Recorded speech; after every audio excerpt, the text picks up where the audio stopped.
Welcome. We are officially back up and running for another Wednesday stream. We got another round of voice acting coaching happening here tonight. I am very excited for this one because this one is comedic. It is funny. And of course we have a lovely guest. But I hope y'all's days have been good. If you were with us on Monday, that's awesome. I hope you had a good Tuesday. Maybe you were able to relax or anything. I spent yesterday, for those who might be following my stories, I spent yesterday working on all of the audio from the ZenkaiCon workshop. So I got through an okay chunk, not all of it, but I was trying to find streamers to put in the background. I don't know about y'all, maybe you do it with me, which if you do, hell yeah, please continue. But I like to put on streamers like as background noise while I try and do whatever I'm doing, you know? So I just popped on like Damien Haas and I just had him in the background while I was working on this audio. It's so funny. And it's like, it's funny too because when you have like the headphones on when you're working on audio, you then have to running if you didn't know. Oh yeah, I got you, Theta. I will turn it off right before we start, but you're correct that it is loud here. So, you know what? Fuck it, we'll turn it off. Thank you, Theta. I appreciate that because if Theta doesn't remind me, I will leave it on and then I hate myself when I go to edit this shit. I understand that. Thank you, Theta. It's good to see you as well, by the way. How was your yesterday? Did you have a chill time? Did you have to do stressful things like work? Let us know. But yeah, you have to turn because I wear these headphones in order to edit audio, and so on my TV, the music was or I guess Damien, because he was the streamer, he was extra loud because it gets quieter when I open on the headphones. So it was funny. Anytime I went to take a break, because I'd take the headphones off and I would just go, oh! Oh, that's loud. Oh, right? Loud voices. Yeah. Literally, okay. But it was super funny. Oh my god. But yeah, so that's what I was doing for the most part. People who did the workshop was they were good. I had a lot of good audios. They've been clean so far. Some people did multiple ones, which is really cool to get different energies. It was chill. I did work, but it wasn't particularly stressful. Oh, that's good. I don't really want it to be stressful. I just realized I have my chat really low. Let me bring this up so I can see that a little better. I got I don't remember I was about to say the author of the song. What? The artist of the song. Come on, Google. Let me click the buttons. Thank you, Google. You can do it. You can do it, Google. Oh, right? I'm okay. It's probably not even Google, but I think it is. No, it's Google. Okay. I have the I don't know the artist of the song. It's probably one of the deeper whatchamacallits. But the song that I listened to before I got on here was the one that goes we and I was like, fuck, this is gonna be in my head the whole night. I have Too Sweet by Hozier stuck in my head right now. Nice. It's so good. Oh my gosh. I feel like I find out about so much music through TikTok, and I kind of hate it. I kind of love it, but I kind of hate it. Yeah. It's one of those things where some music you can tell was made for TikTok or to use as a trend, because I'll hear the clip that's used in the trend and I'm like, oh, this sounds great, and then I'll go and find it and I'm like, oh, that was the only good part of the song. Yeah, or if it's you can tell when it's been made by a TikToker trying to make music and they're not the greatest at it. There's this is coming from someone who plays music but also is also a very amateur artist, right. But you can tell you can tell that it has millions of listens because of that TikTok artist making that song. And it's only that one song instead of the artist's whole album. Yeah. And it's I support everyone and everything doing what makes them happy. So if that's the shit, there's YouTubers and stuff I watch who will also they either transition to, or they also do music and stuff, and I will still watch their YouTube content or their live streaming content. It's just that I don't partake in any of their music because I'm it's not. I don't particularly like your music. Yeah. But if you have the money to be able to do it, fucking do it. Of course, yeah. It's just one of those things. Everybody will find something they like. So it's what it is. And then you also got to know that when you play stuff, you have to expect it to go viral in a bad way, just in case. So the actor of Steve Harrington actually released a song recently, and it's the what's it called? I'm trying to remember how it goes too, but that was stuck in my head for a little bit. I got you. It's all over TikTok though. It's the "You take the man out of the." Yeah, I know. Yeah, he wrote that song, and I didn't know that until this past weekend. Yeah. Dang. Yeah. Okay. And that whole song, I sat down and I listened to it. I was like, that's a good song. He did a fucking fantastic job. Right? Okay. Hello, Big Ben. How are you tonight? We're doing well. We were just talking about music because I jam to music before I start these streams, and you can tell by my getup every night that I'm into the harder shit. So we're talking about like TikTok trends and music and stuff. What is your taste? Yeah, pretty cool. What's your taste in music, Big Ben? I don't know if I've ever asked you. I know I've had people suggest me songs before, and I do listen to them. And I love hearing everybody's like different genres and what we're kind of like invested in. So feel free to leave recommendations. I love that kind of shit. No I have promise. a full playlist Ooh. that I have people add to. Hell Whenever yeah. someone's like, listen to this song, I'm like, just add it to the playlist. There's a public Spotify playlist. Just add it to the playlist. I'll get to it. Oh, that's such a good idea. Oh my goodness. Oh, you're a pop rap person? Okay. See, I'm a bit in the pop territory, but I'm more pop punk. So it crosses over a little bit because we do have like, I was going to call it mediocre, but honestly that probably is the right word for it. We have like pop punk has like mediocre rap inside of it where it's kind of more like yelly. Versus like actual well-written, beat-it out rap that you probably listen to, Big Ben. But that's cool. It's a bit of a crossover there. That's interesting. I'm always like, because I'm such a words person, I'm always interested in rap stuff because like, not all of it can I resonate with, and I recognize that because it's not a genre that's made for me or people like me. So like, I recognize the fact that I'm like, I might not always relate to this, but I respect the talent that it takes to write and to rhyme and to do all that kind of shit. That's pretty cool. That's pretty dope. We are about 13 minutes in here, so I might get us started for a little bit of our voice acting coaching today. But everyone in the chat who feels like they want to commentate at any point, feel free to put suggestions on what maybe we should try. Feel free to say like, that was really cool, or like, what if you laughed at the beginning? Whatever you want to do, go for it and put it in our chat. We will talk about it as it comes up, as we find places to pause. So we won't do it in the middle of things, but every once in a while when we're both laughing over something funny, I'll bring it up and we'll talk with y'all. But otherwise, also feel free to put me on in the background. I appreciate every single one of you. All right, my friends. So I also edit these down into YouTube videos. So the first thing I'm going to do is give our YouTube videos, video watchers, a little introduction here. So, hello, YouTube. Welcome to another episode of Voicing... Nope. I'm already fucking up. This is what you get when it's live, my friends. This is why we watch live. Hell yeah. They'll never know. Live streaming. The VOD watchers? No, not the VODs, because the VOD people would know. The video watchers will never know. Okay, we can do this. Mm-hmm. Hello, YouTube watchers. Welcome to another episode of Voice Acting Coaching. We have a lovely new guest with us here today, working on a comedic character, which I'm super excited about because we never get comedy. My lovely guest, will you introduce yourself for the people? Hi, I am Aria What's-Their-Face. I've been doing voice acting for a little bit now. I've been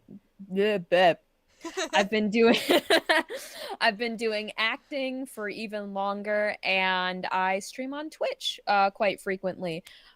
Same handle, Aria What's-Their-Face. Awesome. Beautiful, beautiful. So folks, you can go check out Aria at some point. I didn't even think to... I wonder if I can tag you in the Twitch version. You can... I think you can. Are you also live on Twitch? Yeah, I go live on both. Oh, that's right, you do. Let me see if it will let me real quick.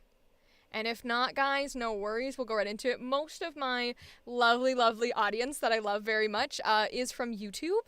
So let me just see if I can add it for the Twitch people, because for the folks who do come on Twitch, that way they'll be able to easily find our friend here.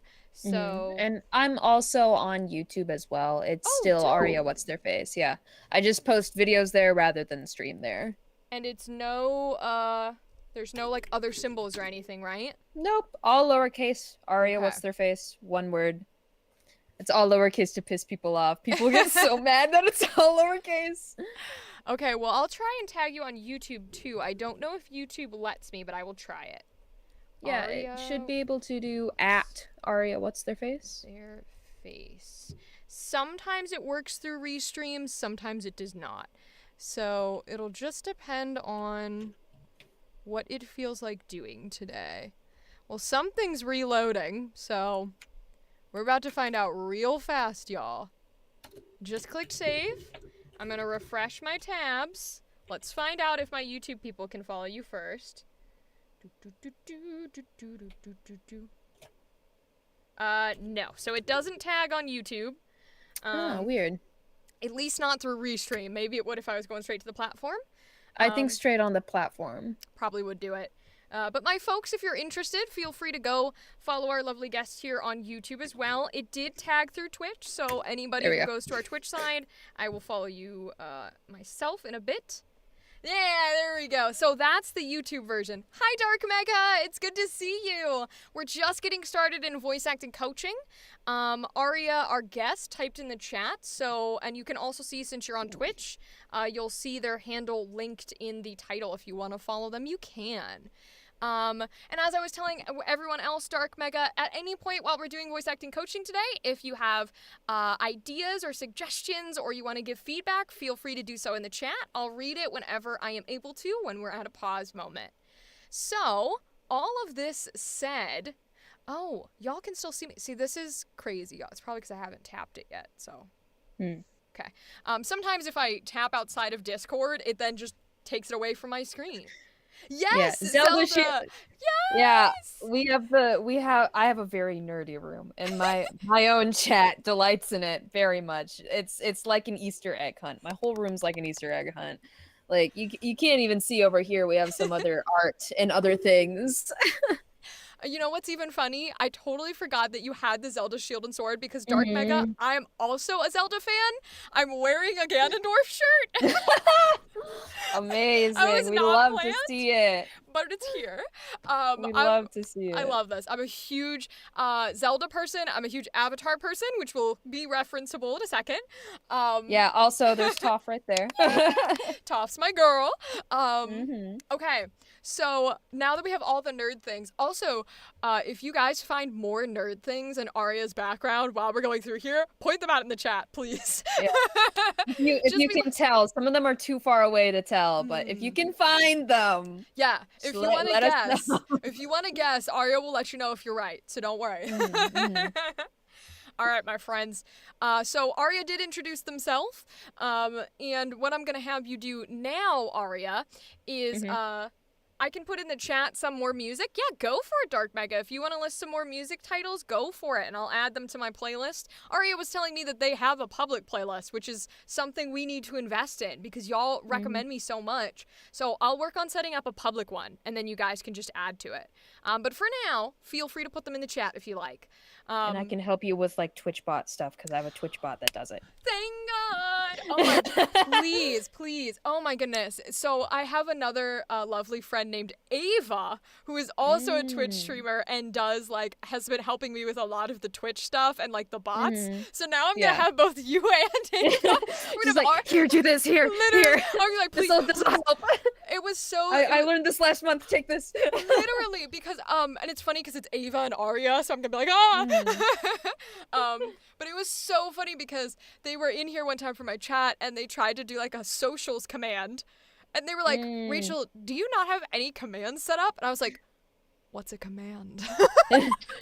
What do you mean command? What does that mean? Right? I was like, I think you underestimate when I say I don't know technology. I mean fully. Like, oh my goodness. Yeah. Yeah. Oh wow. Okay, you're gonna be getting DMs. I hope you're ready for this. Yeah, I'm ready. I'm ready for it. I'm ready for it. And if I don't know, then I'll send you videos that I find. Perfect. Okay. We're already off topic. I love this. Yep. How long do you have tonight, by the way? Because I don't want to keep you past whatever time you have. I have within the allotted time. I have a little bit more than that. Okay. I have homework that I need to do, but I have tonight to do that. It's only 6 o'clock for me, so. Oh, okay, cool. All right, so I'll try and keep you. We're starting at about 9:16. I'll probably try and keep it into that 9:16 to 10:15 kind of range. Sound good. Cool. So, basically, I'm gonna have you describe your character for us, any details that you have. Give us the scene that is happening with the dialogue, and also the 3 adjectives for your character. Gotcha. And you can give me those 3 after we do our very, very first introduction, since my viewers, both on the edited audios and live, do not see the line of dialogue themselves. So I'm gonna just have you read the line. You don't need to perform it, just read it for us whenever you're ready. Alrighty. Hey, I'm here for soup and sleep. No distractions. Only soup and sleep. I'm already laughing, oh my god. This is gonna be one hell of a night. I'm gonna have no voice chat, no voice. It's gonna be great. All right, my friend, go ahead and tell us about your character, your scene, and the 3 adjectives. Alrighty, so my character is Zephyr. They have white hair, a slim build, and they are tall and very masculine, but they're still like non-binary. The scene that we have is, I'm just scrolling, there it is. The scene that we have is Zephyr is staying at a friend's house, and said friend has a crush on them and has been reading signals completely wrong. They keep giving Zephyr hints of what they want, and Zephyr has been trying to show that they do not like them like that, but the friend is just not getting it. I love that. Okay. Mm-hmm. The 3 adjectives for personality. 3. So we have, that's the other one. We have very awkward, a jokester, and silly / like the class clown kind of personality type. Yes. Okay. So awkward, jokester, silly, class clownish territory. That is kind of where this character is going into, which is going to be fun to play with because it gives us a little bit of a balance of like, they are maybe instinctually, they know a little bit that they're funny. You know, they got a little bit of that aspect of like, ooh, I can make people laugh. Like, I know what I can do. Right? They're not just funny without being oblivious to it. They do sort of know a little bit that they're a little bit of a jokester. But I think the awkward aspect is going to be fun to play into because there's something to be said for, oh, I know I'm funny, and then there's something to be said for, uh-oh, I am accidentally funny. Like, oh no, I didn't mean to do that. Right? It's like, oh no. Oh god, why am I here? Why? Yes. And now you just kind of gotta roll with it. Like, yeah. Okay, so all of that said, for folks who are possibly just joining us for voice acting coaching, whether you're live or watching the edited video, I have my guests give me a character that they create and a scene that they create for an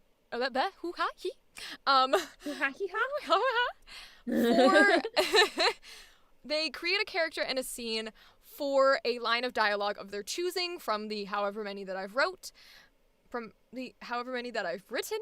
and then I have them give me 3 sort of adjectives for their personality. I have them give words, Rachel. We're already here. I swear to God. You got this. You can do it. You got this. Woo! So I have them give me, thank you very much, the 3 adjectives for the personality, because that is the way that I form and build and mold my own characters and my own voice acting. So it's a way that we are able to play with it here, and we revert back to it if we ever feel like we're headed down in the wrong direction. But regardless, we'll see how it goes. Far too many notes for your taste, Theta. Yeah. A lot of people are like, they're big on improvers. I have some people who will send me pages. And it's always funny because however you work is how you work. Personally, I'm an improver, so there is very little that I create ahead of time. But it's also a lot harder to sort of do things in the moment when someone else is trying to guide you. Because then you're a little bit of like, okay, neither of us know where this is headed, versus like one of us has a stable point. So depends on who you are. But we will continue with this. So a few things before we get started for you, Aria. You're going to hear me say the phrase whenever you're ready. And then after that point, you'll be able to do a performance of the line. Gotcha. I wasn't criticizing your method. I was quoting notes from Phantom. Oh, okay. Either way, it's true. So it's all good. So you'll hear me say whenever you're ready, and then you'll get to do your performance. Sometimes I say like things after it. So I might go whenever you're ready, go for it. I might go whenever you're ready, do it. Like whatever it is. But you'll always hear me say that phrase in particular. And then once you've finished it, since this isn't too dramatic of a line, we should be okay. But once you're done, I'll ask you questions about how you felt, about what you thought, etc., etc. Ooh, I have the hiccups already. They're already here. No. I've also moved my Discord over here, so I'm no longer like looking at you here. I'm looking at you here. So, because my mic is here. And I feel weird talking this way. That's fair. When my mic is over here, so I moved everything over. Totally good. You can see that I'm barely in front of my microphone, and yet I'm loud as hell. So yeah. This is just kind of how I function. It works great for actual plays, though, like TTRPGs and stuff, because it means that I can literally just push it out of camera and I'm still heard. So like yeah, for sure. But yes, so I'll give you that phrase. You will see me out of the corner of your eye, depending, or in front of you, depending on if you're reading or if you're looking at me. Either way is fine. But you will see me physically react in the viewpoint. So just keep that in mind. You'll probably see me be like, yeah. I'm very physical. I try not to be vocal while you're doing the piece. But you will see that. And then the last thing that I would say is we may or may not come to portions of it where I stop you in the middle of things. So you might get a no, do it again, or no, blah, blah, blah, do in the middle of while you're talking.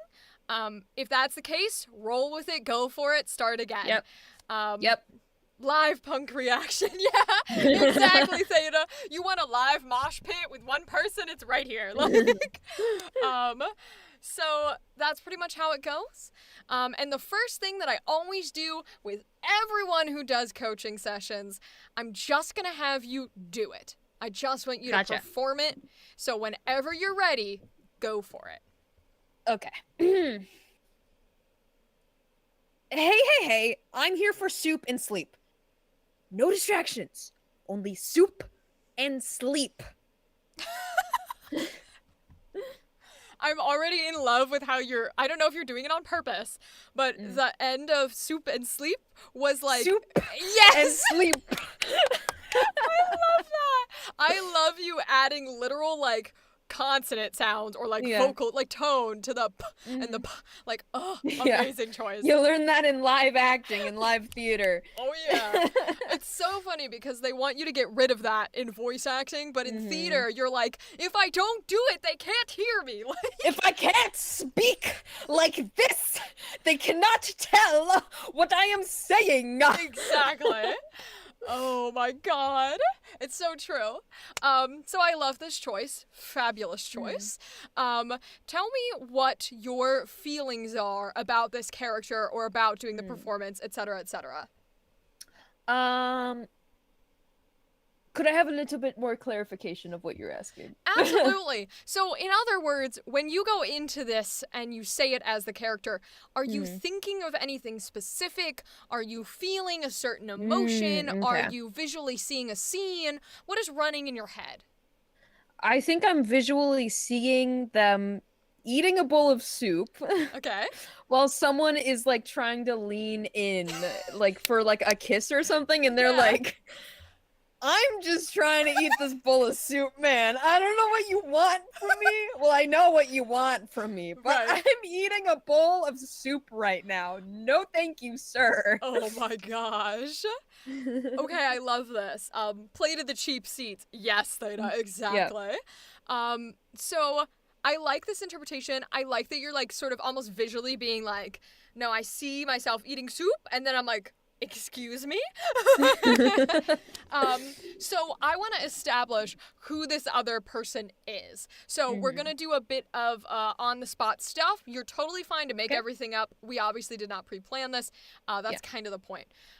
So who is this other person that you're talking to? Close friend. Okay. Who has liked them for years. Ooh, okay. And they're finally like, I think I can tell them. And they start dropping hints. Okay. Left and right, very obvious hints too. And from Zephyr's perspective, they have been completely transparent with not wanting anything to happen. Okay. But this person is such a hopeless romantic. Aww. That they're like, oh, they just don't want to embarrass me, and they don't want to do this because of this specific reason. Right. They're not holding my hand because they're worried that people will talk, like stuff like that. When it's like, no, I don't like you like that. I love you as a friend. Okay. You're basically my sibling. But Oh, I no. don't like you like that. Okay. So, with this in mind, I'll say you, and when I say you, I mean Zephyr you. Yeah. Of course. Have you known all the years that you've known this person that they like you? No, I think only once they started dropping hints is when they really started to be like, okay, maybe they had their suspicions. Okay. Like, the suspicions were there. Right. But now it's confirmed. And it's being acted upon versus it not being acted upon. Okay. So, and as far as you are concerned, your version of being like, no, has been very clear. Yeah. And, okay. So, here's what I wanna try for this one. Now, I love being the comedy funny person, but I'm gonna throw you into other things too. Alrighty, sounds good. Let's do it. I want you, when you go to do this piece this time around, I want you to take a second and genuinely enjoy your soup. I want you to like really feel like she said, don't be comedic, and then immediately said be comedic. And then immediately said, enjoy your soup. Okay, so I want you to enjoy your soup, but what I mean by that is I want you to genuinely take a moment before you get to this dialogue where you believe they've gotten the message. However long it took you, however many times it took you to be like, no, I just want to be friends. I don't have an interest in you. You think they understand now. You're like, oh, okay, they got it. It's cool. We're eating soup. We're watching Netflix or whatever the fuck it is. Yeah. So take a moment to live in the fact that you're like, okay, everything's back to normal. And then realize in this moment that this motherfucker is trying to kiss me, right? Like, and then go into your dialogue, okay? Gotcha. Does that make sense? Yeah. Okay. So you can take however long you need after I say whenever you're ready. This goes for all future things. So don't feel like you have to rush. Gotcha. But whenever you're ready, go for it. Gotcha. Soup. Soup. Okay.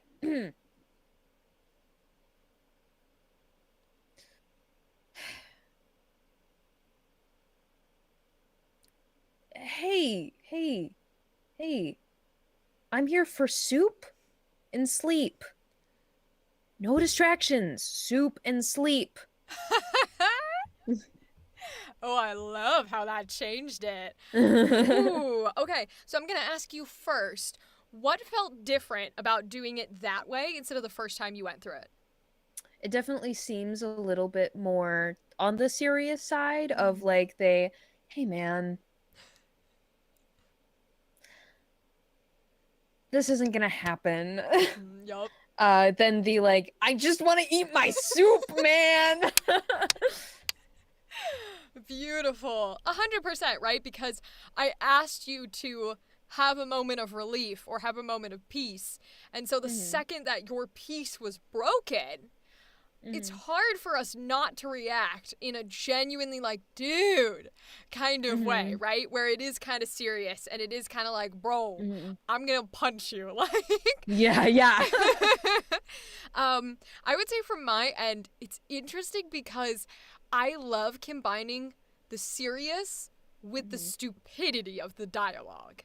Yeah. I think it makes it funnier because there's an element of like, it's almost an element of what you're saying is funny because it's so unserious and it's so stupid, but it almost puts the audience on an edge because of how serious you were, where we're like, are we still funny? Or are you still the funny guy, or is something else happening? It's that moment in a dark comedy where you're like, have we switched to the dark, or are we still in the comedy? Like, and I really, really like that. I think I want to play with that because I think it'll be fun to make you say stupid dialogue in a serious way. In the serious way. Yeah, the most serious way possible. Yes. I will also say it changed something that we work on a lot in coaching sessions with everyone I work on this. It's something that we all do. We sort of get stuck in patterns of saying things a specific way. And subconsciously your brain is choosing pacing, it's choosing, it's listening to punctuation, it's choosing when to breathe, etc., etc. That had the really unique advantage of immediately like pulling you from doing it the same way you did the first place, which can be really, really difficult to do. But it gave you this moment of like, your hays were really spread out. They were different sort of vocalizations. And your ending was no longer like, only soup and sleep. It was like, soup and sleep. Like, as if it was one phrase instead of two separate ones. That was really cool because it leads me to, you did great. It leads me to believe that we have a lot of room to play in how we want this to be vocalized and to come across. And I like that. So I'm going to suggest, I really like where we're going with this. I like the idea of you're like, oh, finally we're done. And then you're like, you have got to be fucking kidding me. You motherfucker. Right. So what I want you to do this time is, let's see if we can put a timeline on it.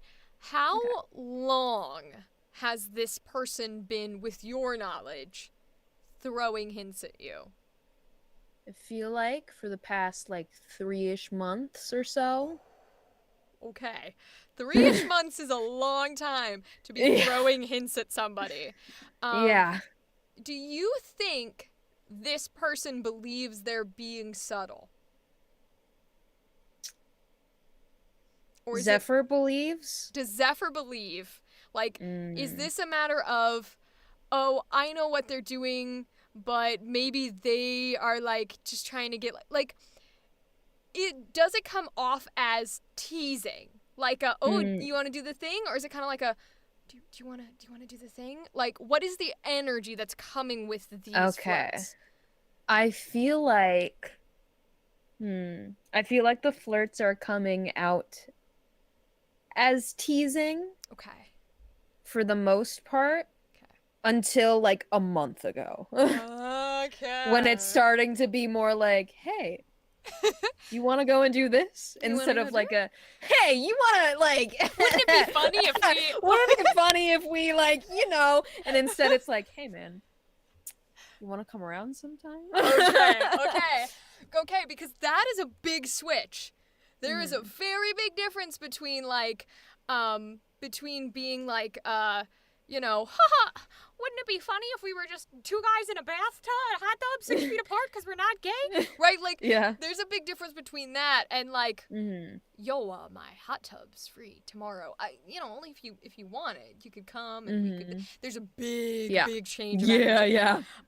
So the fact that you've gone maybe 2 months of being like, all right, these are them playing. The more I shut down plays, it'll be fine. To now, all of a sudden, in this past month, they have escalated. It's not just like they stopped doing it or they toned it down. They did the reverse of what you were trying to get. Went head first into the pool, into the deep end. Like, yes. So that means one of two things. Either they're dense and they do not get what you have been trying to say and what you're still trying to say, or they're ignoring you. They're purposefully choosing to not listen to what you have to say. Yeah. And I don't want you to pick one yet. I want you to see what it feels like when we get into that moment again. Gotcha. But I want you to have a idea. Keep in mind when you start in that beginning moment that one of these two things has to be happening. Whether in your mind as Zephyr, it's the final straw of like, you are not listening to my boundaries. Like, step away.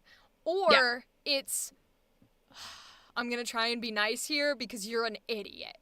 Yeah. One of these has to be happening. So whichever one pulls out of the moment, see what it does to your emotion, to your dialogue, and how it changes it. And I'll have you try that. Start with that moment again where you think everything's fine, and then see how it changes the dialogue. Does that make sense? Okay. Yes. All right. Whenever you're ready, go for it. Okay. Okay. Soup.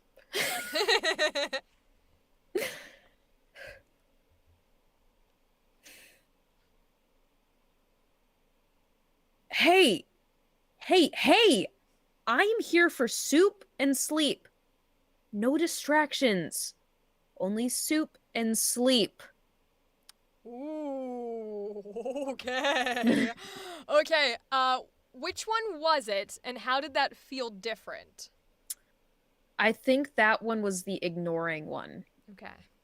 And it was different because it was, instead of being like, why are you leaning in? it was a stop. You can't keep doing this. You need to stop. I've told you no.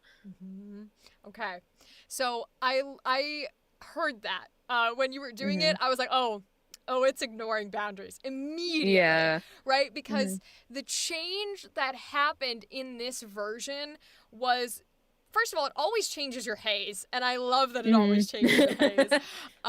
That's the easiest thing to manipulate, are words that we use almost as filler words, or when there's multiple variations. Those are easy ones to manipulate.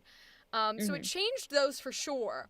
But it's interesting because your beginning, where you were like, I'm here for soup, and I'm here for sleep, it was as if you're literally being like, this and this. Not you. Like, it was very talking to, take out the context, it was very talking to a child type of discipline.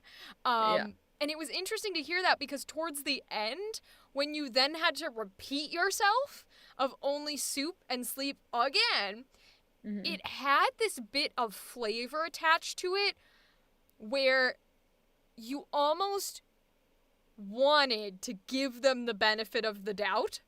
Because it had gone from a very serious, like, dude, soup and sleep, to soup and sleep. Like, you understand, right? And it's interesting that choosing the context that they had been ignoring your boundaries somehow led to still a part of this character wanting to be nice to them.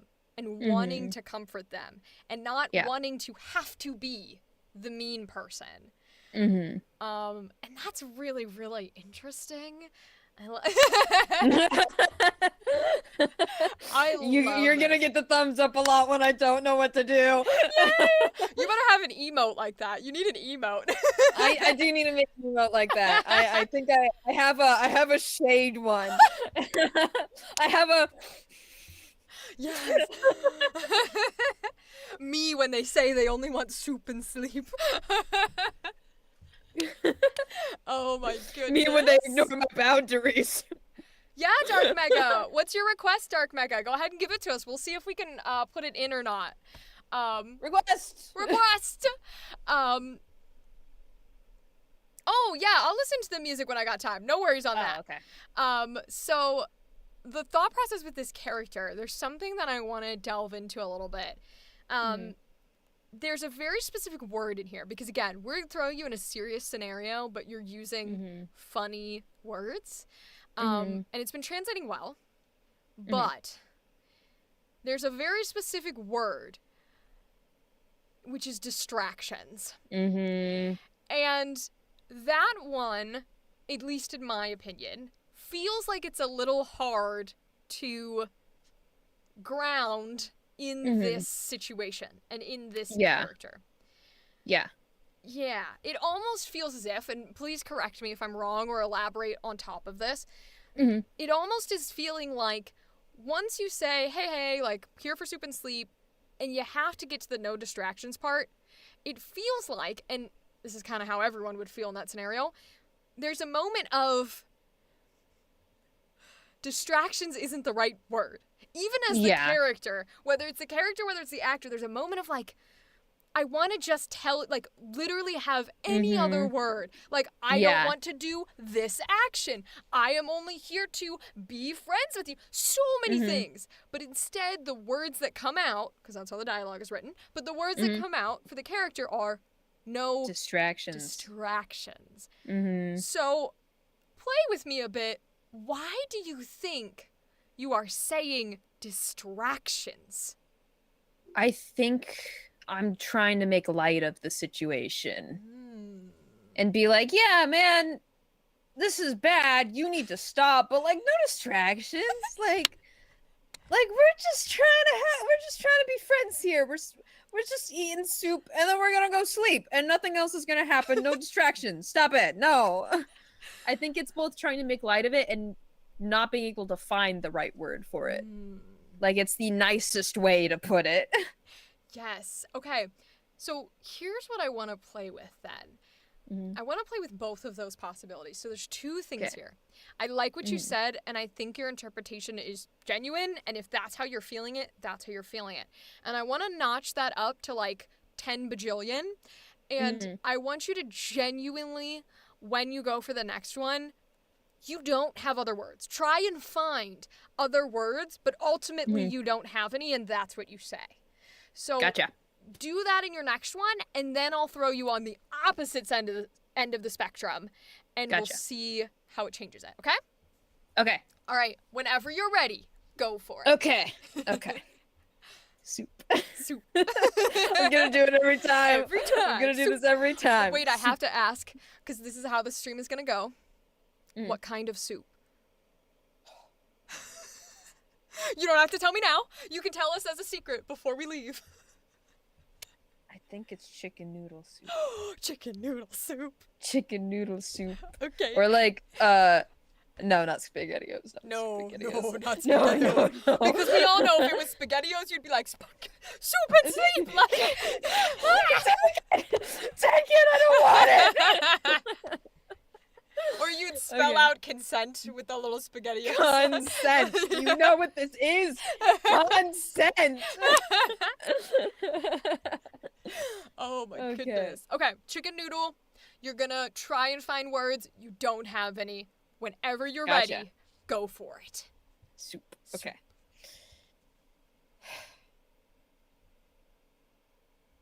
Hey. I'm here for soup and sleep.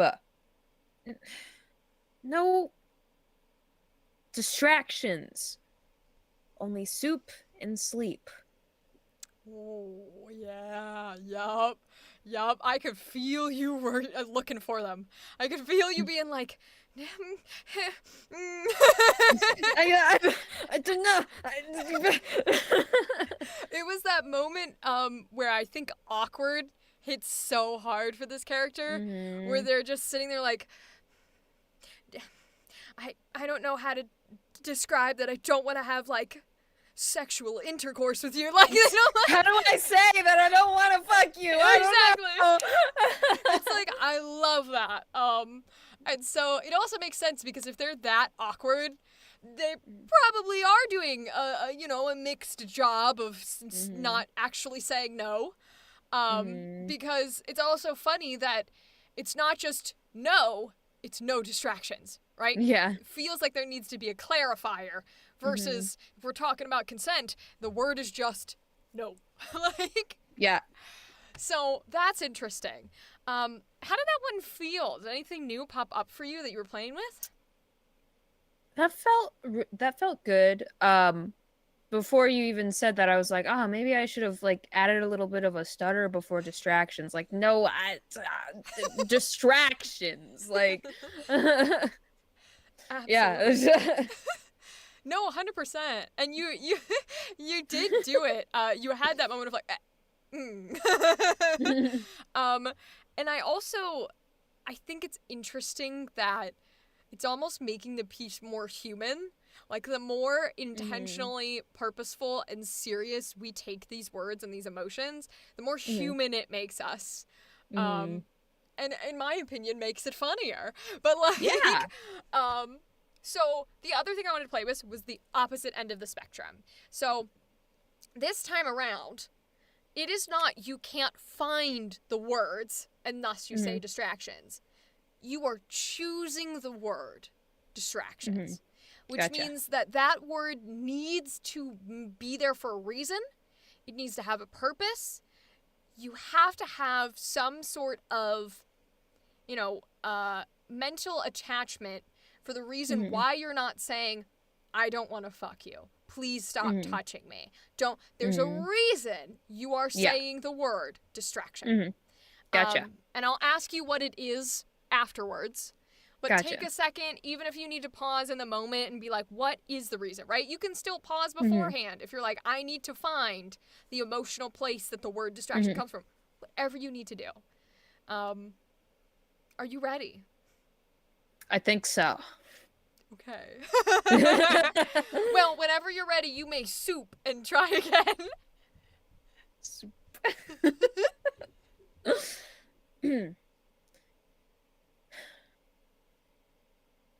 Hey. I'm here for soup and sleep. No distractions.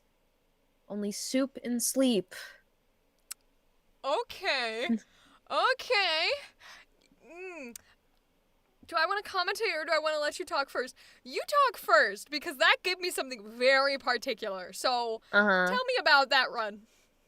I think they were talking as the character. Yes, go ahead. I'm trying to make light of a situation that you shouldn't be making light of. Okay. Like, again, being like, no, stop. But I'm funny. Hey, don't. Just because I'm saying stop doesn't mean stop being my friend. Okay, that's it. That's exactly it. Hello, Fox Daddy. I'm so glad to see you here. Oh my goodness. Were you with us on Monday? Because I missed you. And I can't remember if you were here on Monday, but I'm glad you're here. But yes. Welcome. This is Aria. I think it goes this way. Yep, that's Aria. So you were gone. Okay, that's right. You told me. See, I don't have memory. People think I'm a like, haha, it's a funny Rachel joke when I talk about it on stream. No, I literally don't have memory. Like, we literally talked about this and I don't remember. So thanks for retelling me. So Aria, you said something very specific. And you said, don't stop being my friend. Yeah. And I think I want to roll with that. Because that hits hard and we're getting into the nitty gritty. And the best part about acting is getting as specific as you can, and that'll pull you into the state you want to be. Gotcha. The thing that I was going to say before I let you discuss with us a little bit about what you were feeling, this time around, even though your no distractions as you as the character was a bit of like, haha, distractions, silly, like, haha, I still want you to be my friend, please don't, like, reject me type of energy. It read, from a listener standpoint, as if you were considering those distractions. I feel like in the back of my mind, I was like, yeah, maybe, no. That is how I heard it. And it was so I know I say interesting a lot, but it was so genuinely I guess shocking. I don't know. There was Yeah. a moment of me, because this whole time we've been doing a very firm, like, does not want person, does not want person, does not want person. All of a sudden, now that I meet, all of a sudden, now that I was like, you have to have a reason you're picking that word, the whole piece changed. And so all of a sudden I was like, oh, you've thought about this more than you're trying to let on. Like, hi, Dan Itzar. It's good to see you. We're doing voice acting coaching today. We're working with a bit of a funny guy. Although we've taken him seriously, but he's about soup. Yeah. He's all about soup. They're all about soup and sleep, and that's it. Nothing else. I'm great, Dan Itzar. How are you? How are you? So yes. So are you comfortable playing with the concept that I heard as a listener, which is like maybe you have considered it? Yeah? Okay. Yeah, for sure. Then that's what I want to play with. I want to play with the idea of, because you can always, words, Rachel. See, this is what you get when you're live. You get this, Rachel, instead of the nice pretty You got it. You can do it. So as all of our, oh my God, there it goes. Brain, come back. Brain, come back. Okay, as all of our well-educated, yes, Dan, it's all right. I am coaching right now. We're coaching for voice acting. Feel free when you listen to Aria do their piece. They'll do it in a little bit. If you have any suggestions or you want to, commentate, go for it. So we know in this educated world of ours, in our nice communities, that you can take and give consent at any time. That's what I was trying to say. The word my brain was looking for was revoke, and I couldn't think of the word. So I was like, oh. Yeah. But you can do that at any time. So I want to play with the idea that whether you gave it fully or not is irrelevant. But I want to play with the idea that in some way, shape, or form, you gave consent to something more than a friendship before this moment occurred. Gotcha. Maybe you took it back. That's totally fine before this moment occurred. Maybe you didn't before this moment occurred. That's a choice you get to make. But I want to play with the idea that the person who is trying to initiate here has a tactile reason why they're trying to initiate. And I want to see how that changes it, okay? Okay. All right. Whenever you're ready, go for it. Soup. Okay. Hey. I'm here for soup and sleep. No distractions. Only soup and sleep. Okay, that one was funny as shit. I want to ask you, what was the scenario? What was the relationship there that you chose on? I feel like it was like a consensual, like, hey, we'll try something. Okay. We'll see where it goes. But also, like, I really like my soup.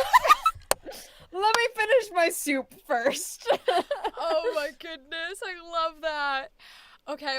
Dan Itzar, I'll answer questions like that after we are done with our coaching today. So we're still going to go for about 10 or 20 more minutes. But if you stick with us past that, then I can help you with things like that. So I love this interpretation of like, all right, we said we were going to be chill, but like also soup, like soup. Like it's very cute because it's almost brought in this energy of, maybe it's a little less of like, I don't want this at all, and a bit of, I don't want this right now, which was interesting to play back and forth. I'm saying interesting again. Which was interesting. It's so interesting. Take a shot every time she says interesting. Don't, you will die. Oh my God. It's funny because like, so pause for a second. It's funny because my brain will pick up on things and memorize them, and so I played Octopath Traveler when it like first came out. Hate that game by the way, but that's not the point. I played it when it first came out, and one of the characters like in battle options that he says, and it's the character that I played as, was, an interesting dilemma. And I swear to God, ever since then, my brain just goes, interesting. Like, interesting. I'm like, take it from my vocabulary, please. Like, steal the word from me. I don't need it anymore. I've used it far too much. Oh my God, literally. Okay, so what I was trying to say was, I really like the playfulness that is now occurring between this version of the dialogue, where we were doing a bit serious, where it was a little more... Ooh, hiccups are here. We were doing it a little more serious, where it was a bit more hostile, a bit like you were not listening. And now I think playing with this side, which is a bit more of like, all right, like playful and fun, and a little bit of part of it is going to be fun. So let's go down this pathway. And let's change it up a little bit.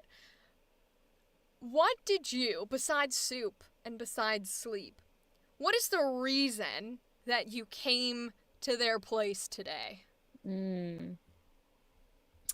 I think as the character, I think I came to their place to...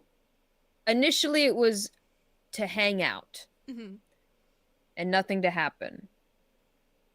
But they had talked, like as a character, we had talked beforehand, being like, okay.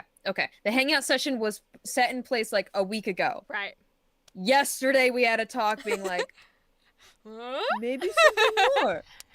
So I came to their house originally to play video games, but now it's like... something else could happen. Okay, I love this. Try to act with a natural will. Yeah, exactly. Where we're letting like our natural instinct sort of like take control of that kind of thing. And try and like, I really like how your instincts are sort of guiding the narrative a bit, and then we can kind of push and play in any specific direction. And so I think we stick with that idea that you sort of just put out here of like, you've had a little bit of a chat, but you haven't solidified it. And that isn't what tonight's supposed to be. Tonight's supposed to be video games. So the other thing I want to do to add a bit more context to this one is put a time on it for me. What is the time? Like 7 o'clock, 6 o'clock, 7 o'clock. Okay. So now that I've forced you to choose a time, if it's 6 or 7 o'clock, why are you talking about sleep? Why are you talking about soup and sleep? You go to bed at like 8 p.m.? Because you know that other person's answer is going to be like, it's only like 6 o'clock. What? We have plenty of time to do shit. Like, so you make that decision for yourself on why it's there, what the context is, feel it for a second, and then I'll ask you afterwards why you're bringing in like soup, sleep, etc., as your talking points. Yeah. All good? All good. All good. Okay, whenever you're ready, go for it. Soup. Soup. Okay.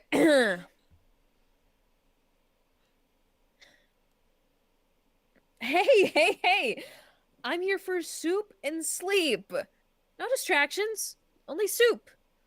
And sleep. Okay, why soup, why sleep? Soup because they're eating soup.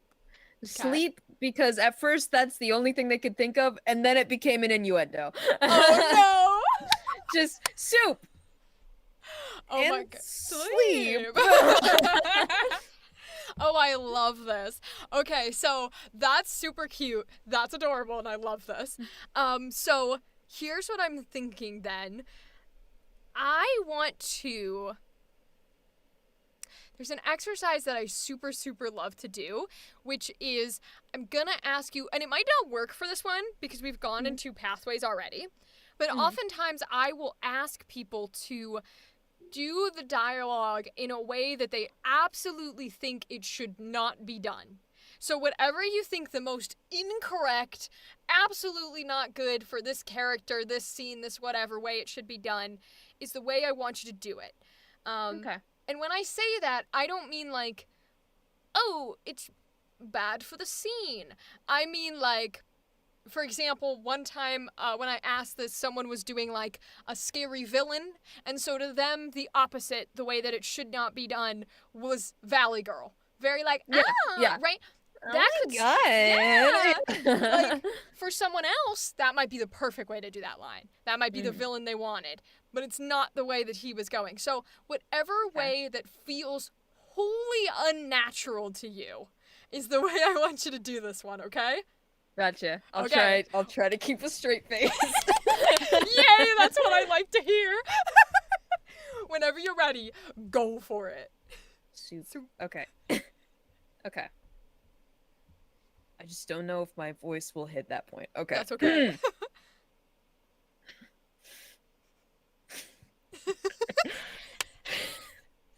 So it's the first time I try to do something, I crack up a little bit. Okay. I feel it.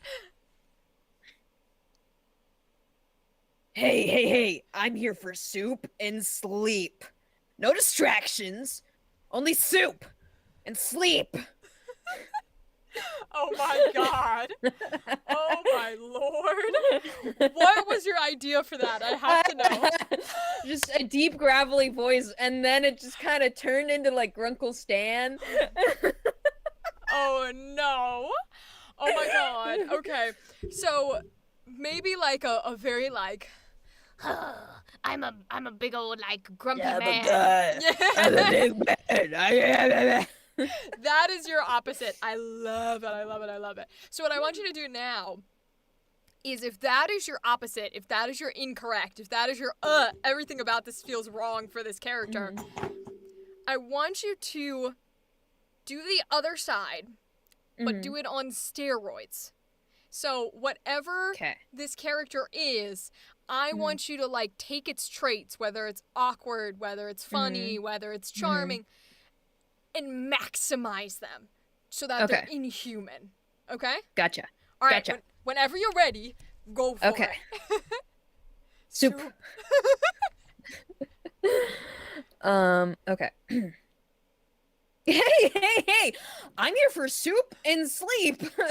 No distractions. Only soup and sleep. Oh my god. Oh my god. That was hilarious. You really oh wow. Yeah. Yep. Okay. Well done. Thank you. That was funny because you really went into like caricature territory. Where it was like, this is no longer a person with feelings and this is just awkward. Yeah, this is just like, I'm an early 2000s cartoon. Whoa. Oh my god. I'm a TikTok video. Like, crazy. Like, literally is what it became. Like the doggone Rampa poses. That is what you were. Oh, I love that. So now I want to just roll back into it right in the middle with where your character's supposed to be at. And don't try to force any specific emotion or feeling. Just kind of breathe and live in it in the moment and see what comes out whenever you're ready. Okay. Soup. Okay. Hey. I'm only here for soup and sleep. No distractions. Only soup and sleep. Oh, that was cute. Oh, that one really felt as a listener like watching the teenage sort of like Netflix drama where they're like in the bedroom and they're like taking biology notes or something. Yeah, right? yeah. That's what it felt like, and it was adorable. How did the differences of the two extremes and then back into the middle, what were the differences between them? What kind of did you take or leave behind or all that kind of jazz? I tried to take like more of the awkwardness from the caricature. Not quite that like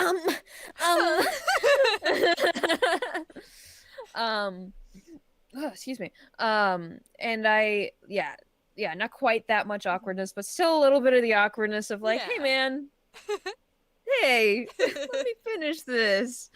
Um, and yeah, I don't know if I took a lot from the I left behind pretty much all of the wrong things. Fair. Maybe kept a little bit of like the pacing of it. Mm. Um, like for the soup and like only soup and sleep Mhm. part.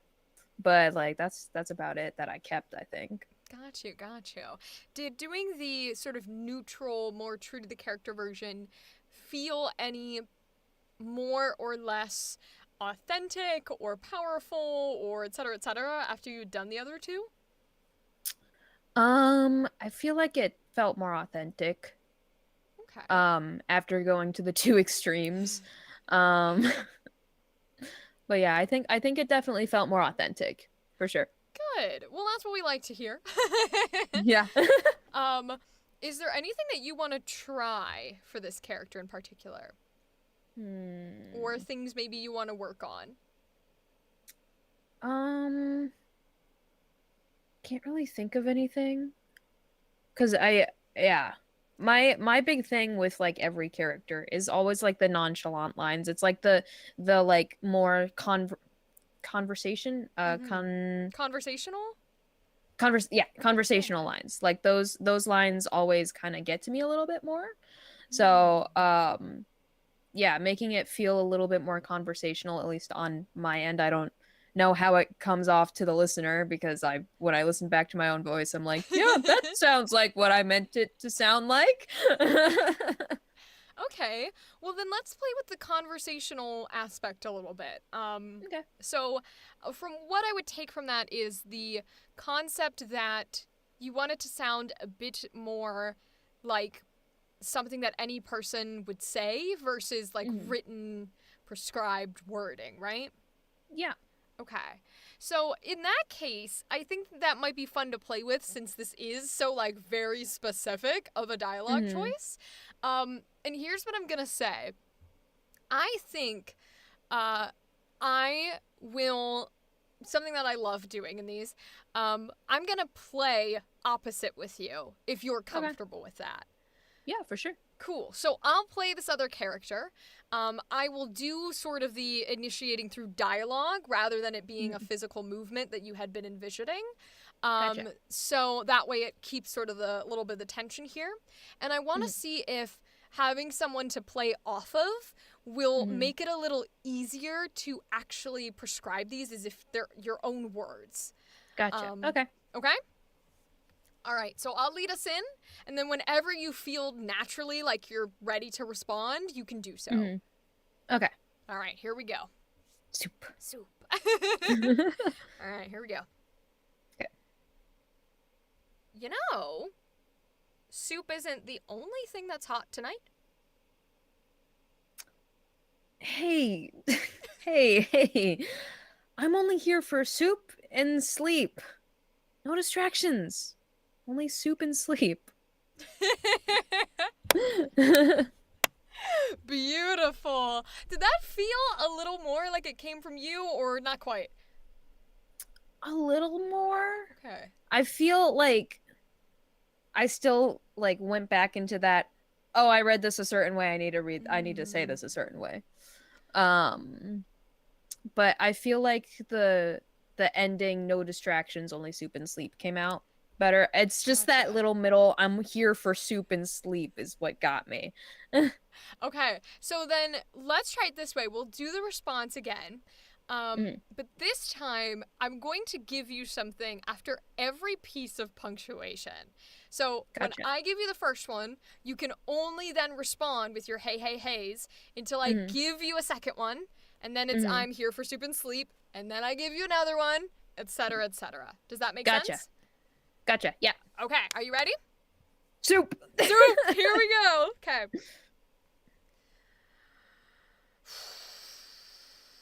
You know, I never thought we would be eating soup in my bedroom when we could be doing other things. Hey. Hey. All I'm saying is, chicken noodle soup was a shitty choice.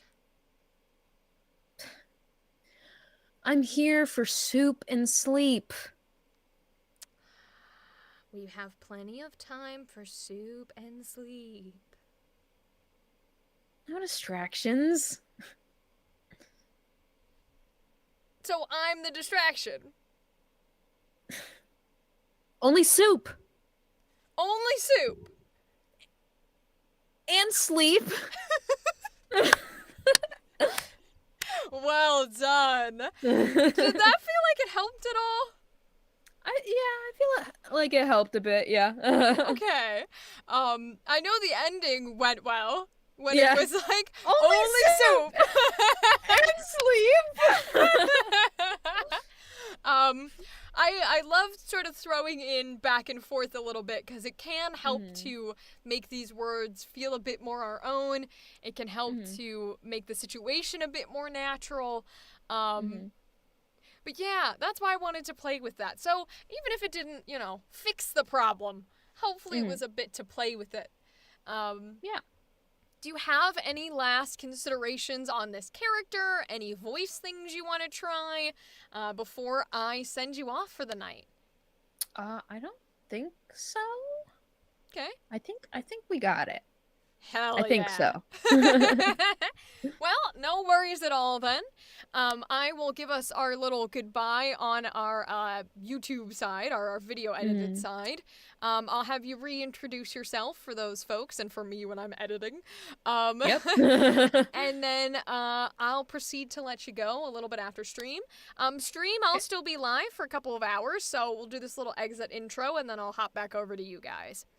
Okay, here we go.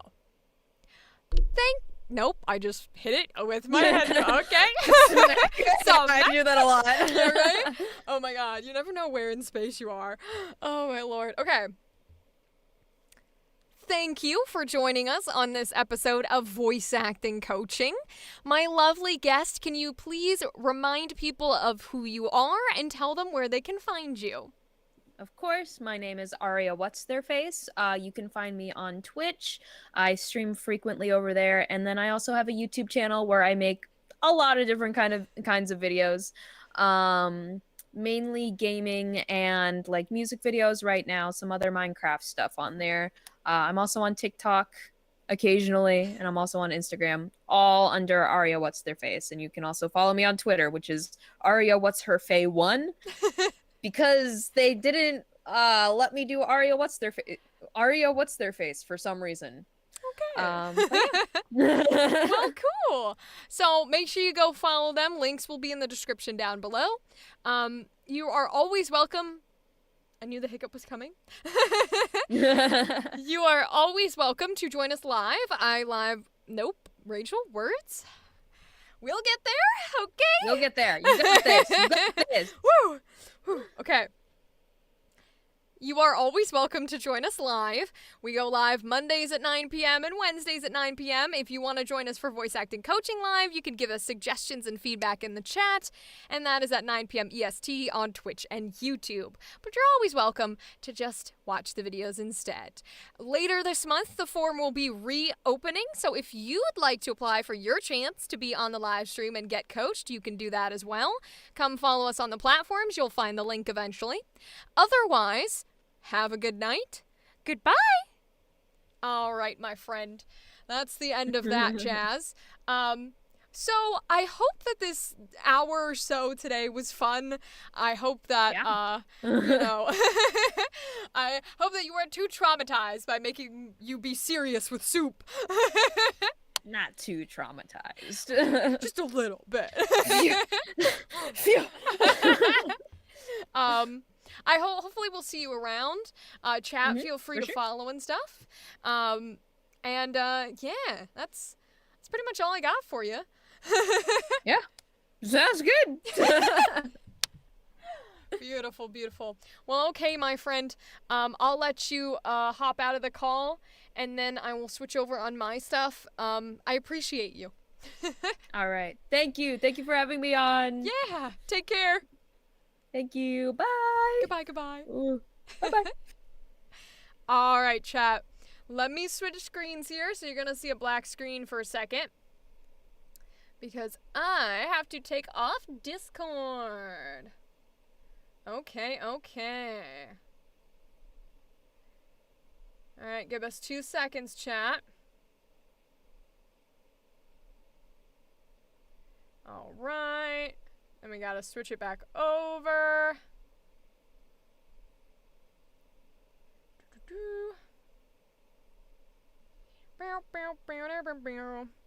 Oh, good, Fox Daddy. We just ended. I'm just switching the camera over now. So it'll be 1 second here. And then we should be back and ready to go. Uh-oh. Why doesn't it like it today? Why are we upset today? Why are we upset? Oh, because I'm an idiot. Sometimes that happens when I'm dumb as hell. All right, let's set it back over. There it goes. All right, chat. Hello, my friends. We are back once again. Hello, Fox Daddy. It's good to have you back. So let me close out these. That was a fun voice acting session. I quite love that. So I'm going to close out of some of these guys, and we're going to move on to some voice acting auditions. We have one that we have auditioned for before for a different character, but they put out a new casting call for more female roles. So we're going to be doing that one today. It's technically got a week on it, but I want to get it done because it's a very professional casting call.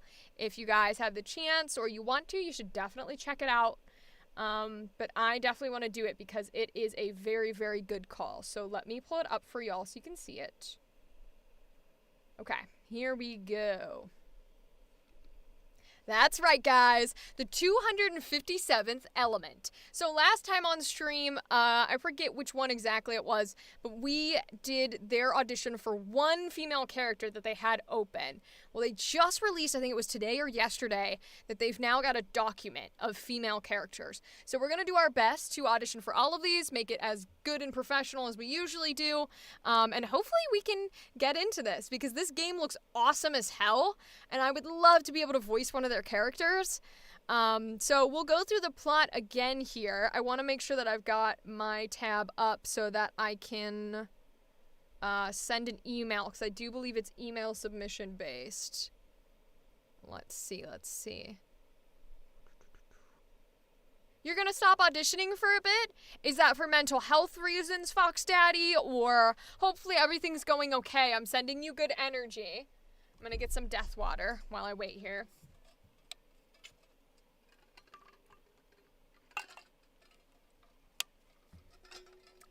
Ooh.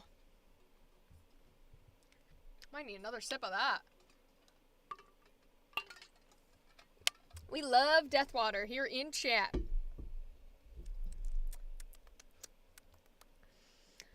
Oh, okay. Stretch it out a bit. Oh, did you hear my back crack? Oh, no. Woo. That was something to hit. Oh, my goodness. I'm just bad at it. I haven't gotten anything, and a couple of things I tried for I thought I was going to get. Oh, that is part of the process. It does suck. Unfortunately, one of the big things about voice acting and the acting industry is that most things, even when you think you did awesome, you're not going to get. You don't book like 99.9% out of the things you audition for, and it sucks. And you know, and I know I did better than the ones they actually picked. Yeah, that happens a lot too.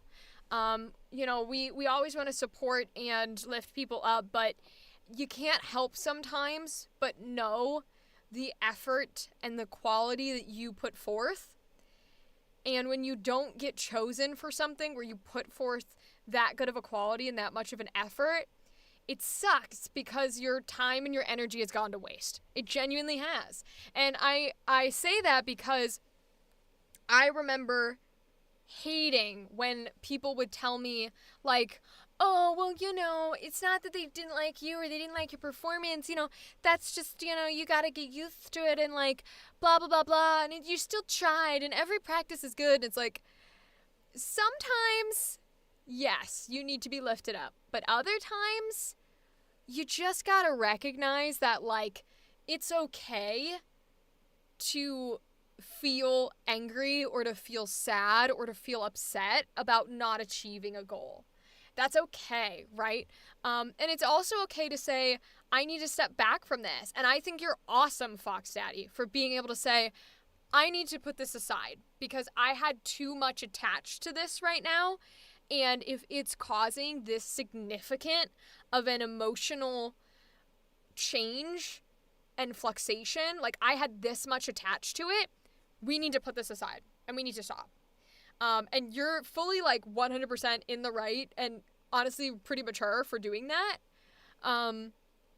Because that's what you should do, right?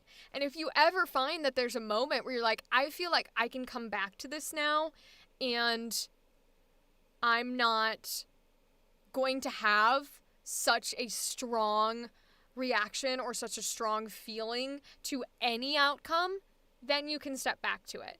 But if you never step back to it, that's okay too. Not everything is for everyone, right?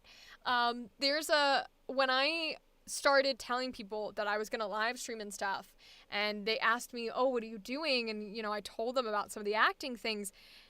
Every comment I would get was, you're not going to like play video games or something? And my response was always, I don't really play video games and I don't play them well. So I don't want to live stream me not playing video games well. And then of course the next comment was, well, you don't have to be good at video games to live stream video games. I'm like, I know that. I've already registered that. I know that information. That doesn't change the fact that I don't feel good live streaming not being good at the video game. So not everything is for everyone. I question how good or bad I am at this when I get passed over by people with bad audio quality. That one hurts the most. You are fully 100% correct. That one hurts the most. There is nothing that hurts more than knowing that your quality was better than them. Because here's the thing.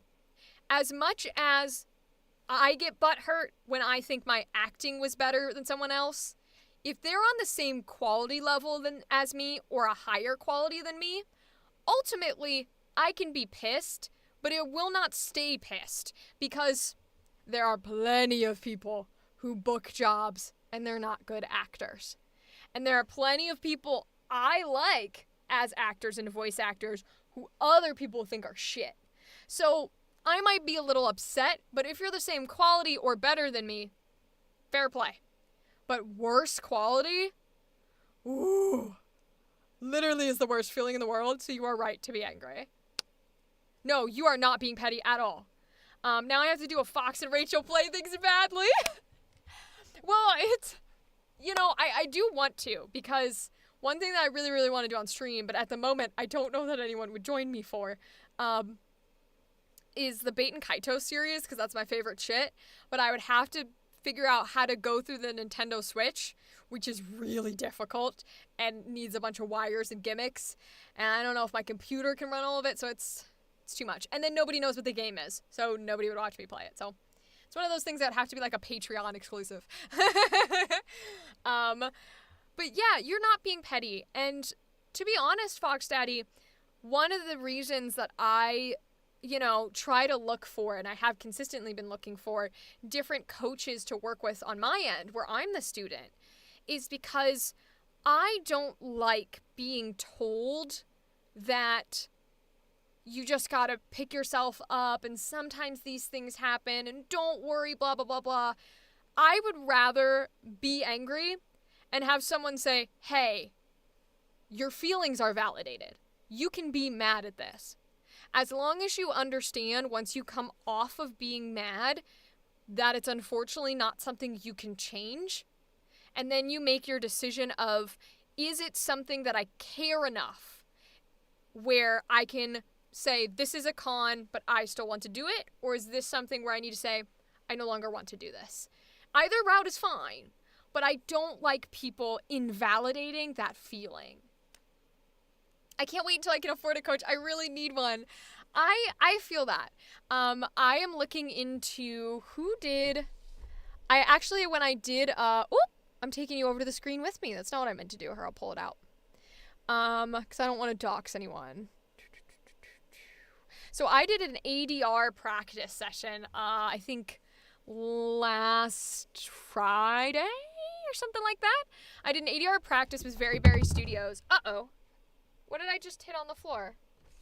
Oh, it's my phone. I don't care.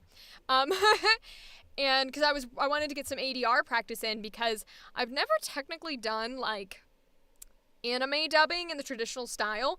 Lo and behold, I'm shit at it, which I kind of knew was going to happen. But the more we practice, the better we get. I've only done dubbing in the sense of I was the original performance that the animation was based on, and then I came back in to do the performance matching the vocals. So I'd never done it when I wasn't the original performance, so it was interesting to play with it. But the point is, she suggested, she was very, very lovely. Her name is Phoebe Thatcher. A lot of different coaches. And the one that I was looking at who seems to be really, really cool is Erin Nicole Lundquist. I think if you Google her name and then put voice actor after it, she seems to be really, really cool. And she has like 3-hour classes that are only $75. So you're paying like what? $25 for an hour. And she's done a lot of professional like union work in video games and stuff. Yeah. And she's also queer friendly. She has free consultations. I was going to set one up with her probably after I get back from the convention next week. Free 15-minute consultations to see if you guys are a good fit. This is the person that out of all of the list of people that Phoebe recommended, where I was like, ooh, I really like. I like the way that she has set everything up. So I can't recommend her from a personal place, but I can say that I'm looking into doing that consultation. So left a good impression on me. That's most of what I got. Let's see. Okay, so I was going to take a few goldfish. Let's do a little goldfish dance. I won't chew in the microphone so we don't have anybody with mouth sounds. Goldfish, we got goldfish.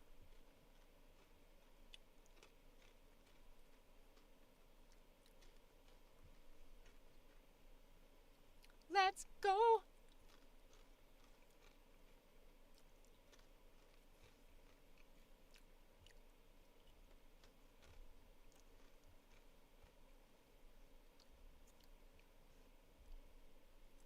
Oh, I love goldfish so much.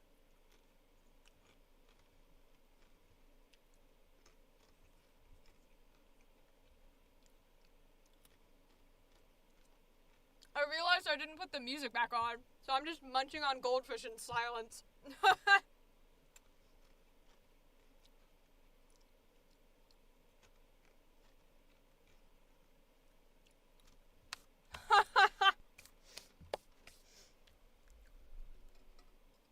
You can hear me munching from all the way back here?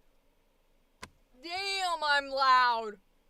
Listen, I knew I was a loud bitch, but holy shit. Oh my god. Dang. I'm reevaluating every part of my life now.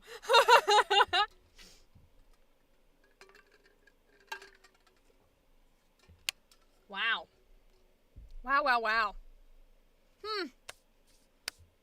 That's gonna stick in my brain for the next 20 years. Alright, my friends. And I know that some people are into vor and shit, but I feel like just munching...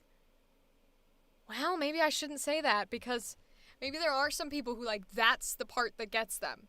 Because usually it's, like, the being in the stomach that gets you. But maybe it's the eating part. Huh. Fair enough. They can view if they want. Listen, the lurkers can watch for any reason they want. The lurkers do not have to disclose their reasoning to me. Whatever reason they want to lurk is fine. Alright, so if we end up with people like that lurking, that's chill, as long as they don't talk. No. It's all good. Rachel Schumacher presents Vor ASMR. I feel like that is just a mukbang.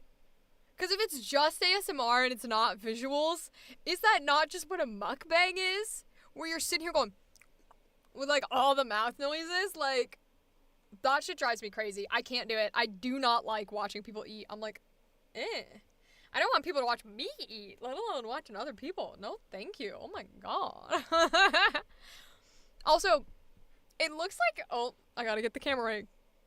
It really does look like I have hair today. My hair's getting so long. I swear it's still, well, it's short compared to the rest, but maybe I can't call it shaved anymore. I don't know. Okay, well, let me change the stream title so that I am not still stealing Arya's clout. Let's see. Distraction attack! Literally is what it is. Okay. So, let me take Arya's name out here. And we'll just go, do you want soup voice acting? Save. Edit this one. So I don't want to steal their clout. So if you haven't followed Arya, feel free to do so. I'm about to take it out of the title. But no worries. Their name is the same everywhere, so it should be okay.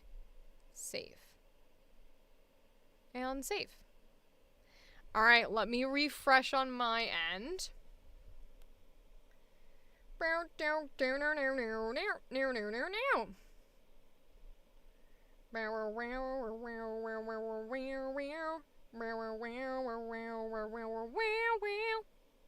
Okay.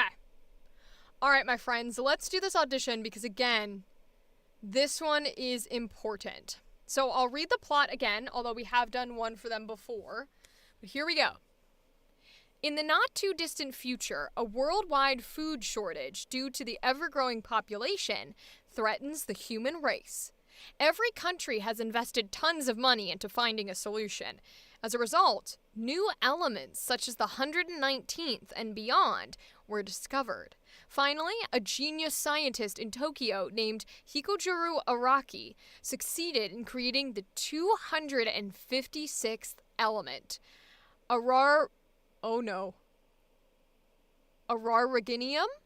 A dreamy element that creates beings out of nothingness. That's a hell of a plot. However, during Araraginium's first experiment, an accident occurred, diffusing its components throughout Tokyo, and ultimately disappeared. A few days later, shocking incidents started happening all over the city. People who were thought to have been dead started coming back to life, specifically those who died within 72 hours prior to the accident. These people took on the name Araragi humans. The visual novel takes place several years after the incident, as we follow Masakuzu Tokimune throughout his daily school life, filled with tons of comedy, mystery, and romance. Alright, let's make sure we read our audition guidelines. Hold on. Apparently I kicked my phone far enough that I'm stepping on it. Okay. So, we're not slating, thank God. 2 takes, they want ABCs, so 1, 2, 3, 1, 2, 3. We got it. They want MP3. Okay. Submit all lines in 1 MP3 per character. Okay, so we need to remember MP3, guys. Character first name. Okay, so they don't want the whole one. Interesting. Character first name, your name. Okay. Email subject line accordingly. Okay, let me copy and paste. All auditions should be in the same email, okay? Let me open up my email that you don't get to see. Okay, I put my name in.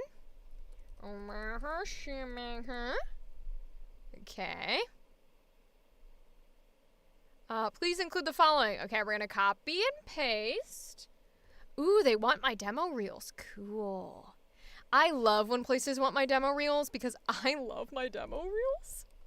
And so it's very nice to be able to be like, yes, they are cool. Aren't they cool?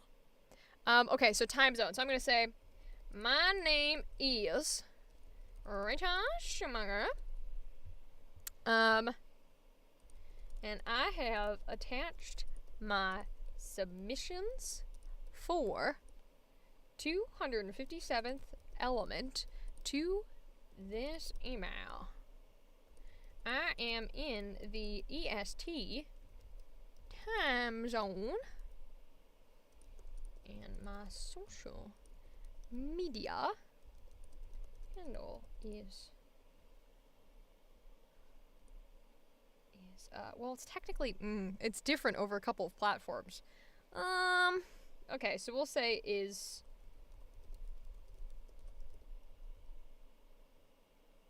oh, not what I want, not what I want. Gmail's trying to say at something. Nope. Is on YouTube and Twitch and nope, not how you spell your own name, Rachel. Jesus Lord. Did it really just Google just auto-corrected my own name and it auto-corrected it incorrectly. Thank you very much. That's why you always gotta look at stuff when you read and be careful.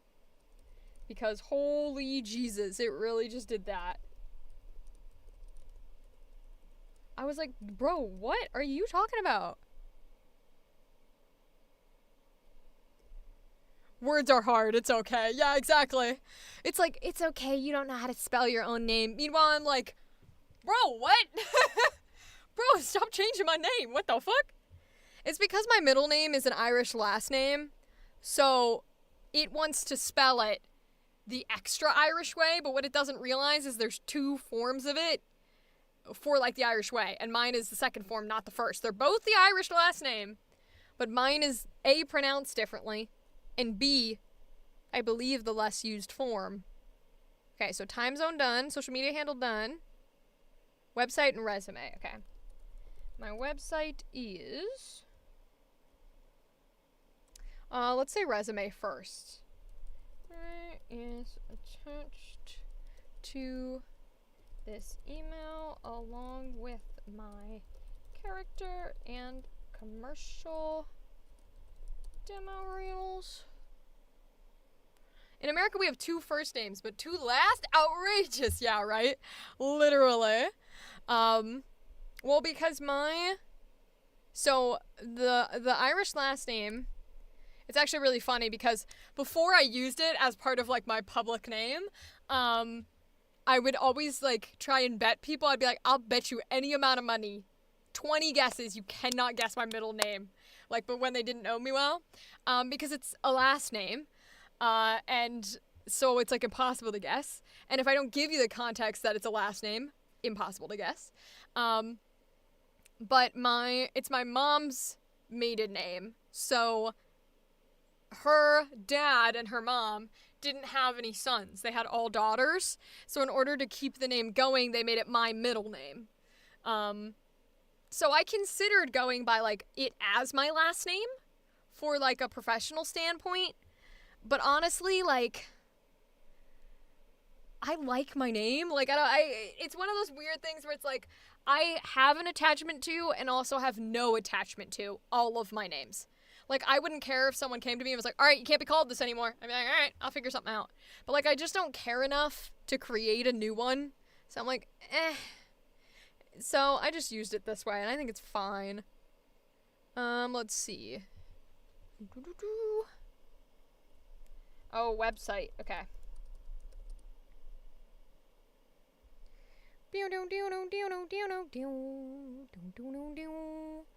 Oh, you won't let me copy? Boo. Okay, I'll pull it up.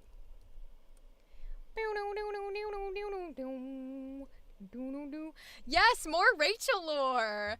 I am the survivor of the Irish name. I mean, to be fair, I don't know if there are any boys on the other side of the family. So, like, my grandpa or Nana's siblings, I have no idea if their siblings had boys. Unfortunately, I don't talk to them super much. I would love to, if somehow they ever watch this. But, so I don't know on that end. Maybe it does keep going over there, and, all my effort is useless. Who knows? I look forward to hearing from you. Thanks, Rachel. Okay. So, I want to make sure I attach those demo reels first before I absolutely forget. So this one, and this one. Nope, not what I wanted. This one, and that one. So demos attached, and then they also want me to attach my resume, which I can do. I gotta update it, but I can do that. Alright, now let's get on to our audition. Oh, beautiful. Let me copy that jazz and make sure that that's... We kind of gotta have a place to send it, don't we? Otherwise, it's not exactly helpful. Oh, it just didn't copy. Oh, okay. Okay, thanks. Because I accidentally highlighted part of it. Okay. So we'll just do it that way instead. Alright, paste. Okay. Now, I think we can audition for every character here. So we have to remember first name and then your name. And it's MP3. Okay. Alright, here we go, my friends. So, first and foremost is Tamari Kizakura. So, handle with care as she is savvy. Tamari Kizakura, 15, female, high school freshman, born on March 3rd, etc., a server at the Cafe Tokemune and is friends frequent. She's also a proud member of the school's broadcasting club. In her spare time, she doubles as DJ Yellow Cherry, who feeds top-secret info to spies and detectives. Personality is bubbly with a side of mischief. She also has a very complicated relationship with Matsushita, as they're always getting into both verbal and physical fights with one another. She's savvy, brash, and not afraid of a fight. Okay, so bubbly, little side of mischief. They're not giving us like a vocal pitch or anything, so I think maybe I'll try my own voice and maybe a little higher. It depends on how the lines feel. I'm getting... My hair is touching me. Okay. So we'll try these out. So Tamari cheerfully greets Tokimune and the rest of the crew. Okay, got you. Matsushita tries to warn Tamari against doing something reckless, but she doesn't want to hear it. Oh, this feels like Mean Girl, Valley Girl Totori. Tamari is furious after Matsushita deleted all of her social media data. Okay, yeah, this scene is very, like, Valley Girl, Mean Girl, classic anime, whatchamacallit. So let's try whatever energy that calls first, and then maybe for the second take, since they should want ABC, right? Yeah. Then we'll see what the second take calls upon. Alright, guys, here we go.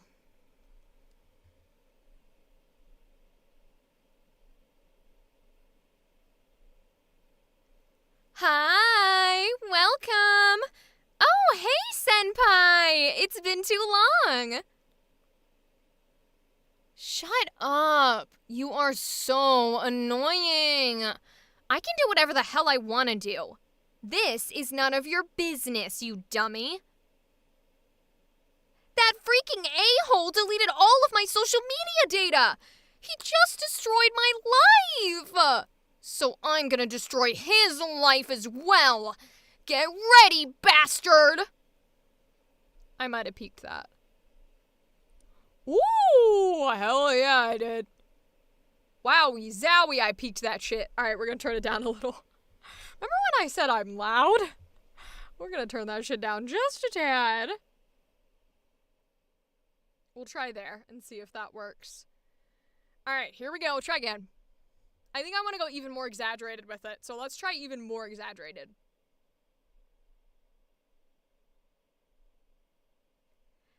Hi, welcome. Oh, hey, Senpai. It's been too long. Shut up. You are so annoying. I can do whatever the hell I want to do. This is none of your business, you dummy. That freaking a-hole deleted all of my social media data. He just destroyed my life. So I'm gonna destroy his life as well. Get ready, bastard!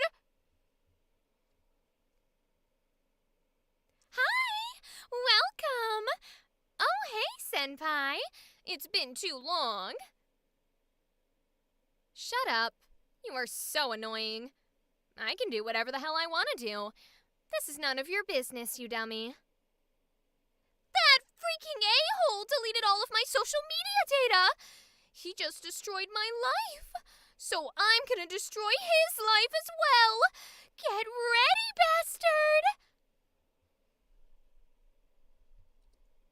Absolutely not what they wanted, but I liked it. I know that they were probably thinking a bit meaner for that last line, but genuinely I loved doing it like that. I'm keeping it.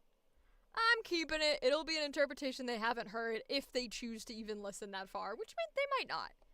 You know, they might not, so it's fine. Here, I'll take you guys over so you can see it while I'm working on it. So, one of the things that I learned from the ADR workshop that I took, which I thought was really super helpful, was that... Oh, wait, let me check where my second is. Freaking a-hole! Yeah, this is the big one? My life! Yeah, okay. One of the things I learned was apparently when you start new lines of dialogue... Oh my god, it's really touching me today. Okay, let me re-put these on. Because that's going to drive my senses crazy. Okay. Okay. So, when you do the individual lines, you don't want to start them on the same pitch because then they can blend together. Shut up. And feel very monotonous. So you should always start the next line on a different pitch than the one before it, or end the previous line if you know how you're going to start the next one, end the previous line on a different pitch than the way you'll start the next one, which I found really interesting because I never would have thought of anything like that. And I was super, super grateful to have that info because I was like, see, those are the types of things that people don't think to tell you. But when they can make an advantage or, you know, a positive impact on your recording, they're super important and helpful, and everyone should have access to that info, and we don't know that we don't have it, so we can't ask for it, and sometimes people don't remember or realize that other people don't have it, and so it's nice to be able to have that, like, ability to be like, oh, learn something new here. That's really nice. Shut up. So I want to bring these closer. Probably do it the other way though, because I can see this right here needs tapped. Probably right there. Okay, and I do want to go back and listen to these ones because this is a very important game, and I want to put our all into this one. Not that we don't for everything, but sometimes you don't always have to go back through everything you do. So, I don't know if it'll let me. We haven't done it in a long time. I don't think it'll let us hear from here. I think it only lets me hear from here. So let me just make sure it's okay. Hi, welcome. Oh, hey, senpai. It's been too long. Shut up. You are so annoying. I can do whatever the hell I want to do. This is none of your business, you dummy.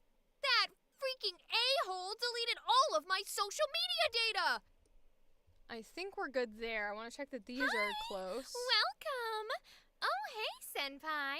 It's been too long. Shut up. Yeah, those are close enough. Cool. I don't think it lets you listen with me on iZotope, if I remember correctly. I think it only lets you listen on Reaper. Which sucks, but I'm not tech savvy enough to change it. I wish I could be, and then I would be. But I'm just not tech savvy enough to change it. And I know I gotta bring this guy back up, because I have him on -16 when I want him on 4. But I'm actually not gonna do it this round because it's pretty loud, so I think I'm gonna leave it where it is. Alright, they want an MP3. Let's go into our folder. We do still have 250 element. Okay, so the name for this character is Tamari, because they wanted first name and then my name. So, this is Tamari. Is that spelled right? Yes. And then my name. Okay. Alright. That's one down, chat. So we gotta do the rest of them. Just as much fervor and passion. Alright, let's see who's next on this list. Mariana Higure. Handle with care as she is identical. I don't know what that means. 25-year-old female, an agent and analyst for the Themis, think Japanese FBI, got it. She is Japanese but with French lineage from her grandmother. Oh, we're gonna skip her then. Because I am neither French nor Japanese. Okay. Kanon Tokimune. Handle with care as she's the strongest one in her family. 20-year-old college student majoring in education, born on December 31st, a Scorpio, blah, blah, blah. Tokimune's older sister. Oh, okay. And the most powerful one in the family. She wants to become an elementary school teacher in the future. Intelligent, but loves to tease and flirt with others. She's never without a boyfriend, but easily discards them, thus leading her family to refer to them by numbers instead of names. Oh, interesting. Lovingly teases her little brother and deciphering codes. Okay, so likes to tease and flirt.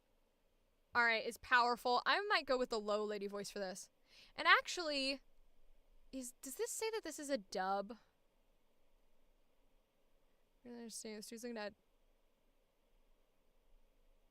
It doesn't say. So if this is a dub, then we can still voice the one character. But if it's like we are adding these characters, then we should not. It doesn't say, does it? Okay, there's not Japanese audio. Okay. Then we probably should not voice her, just out of respect. So we'll go to Kanon. Alright, I think I'm going to try the lower voice here for her. Oh, is she the other one? Okay, this is the last one. Kanon has noticed that her brother started acting really weird after witnessing her hanging out with his least favorite teacher. Kanon's noticed that her brother is acting weird after she hangs out with his least favorite teacher. Okay.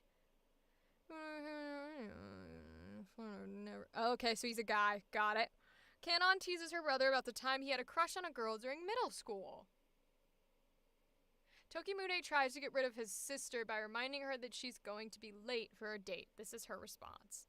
Okay, yeah, I'm definitely going like low seductress voice. Here we go.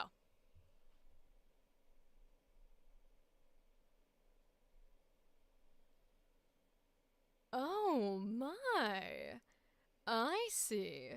You're jealous of me hanging out with your teacher, aren't you? My dumb little brother.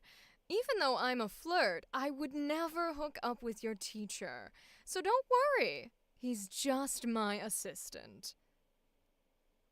Come to think of it, when you were in middle school, you used to come home with a smirk on your face every day. It was so funny. It's no big deal. There isn't a guy alive who won't wait for me. I poofed into the microphone. I'm gonna turn it up because I think I'm too quiet for how low it is. That might help a little. And then hopefully I don't poof. We'll see. Try again.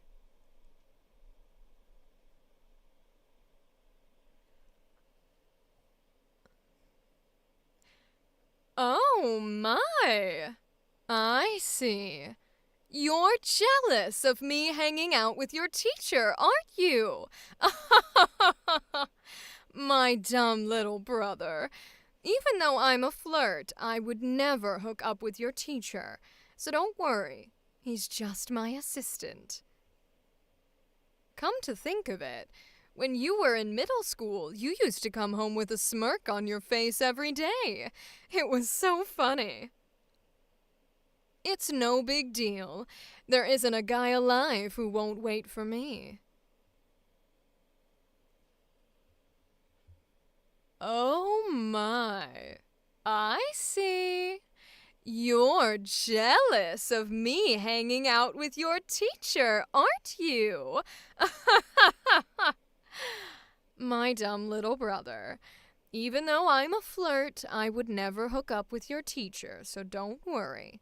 He's just my assistant. Come to think of it, when you were in middle school, you used to come home with a smirk on your face every day. It was so funny. It's no big deal. There isn't a guy alive who won't wait for me. Yeah, I think I like that. That one had good energy. I like that a lot. All right, let me make these a little closer. All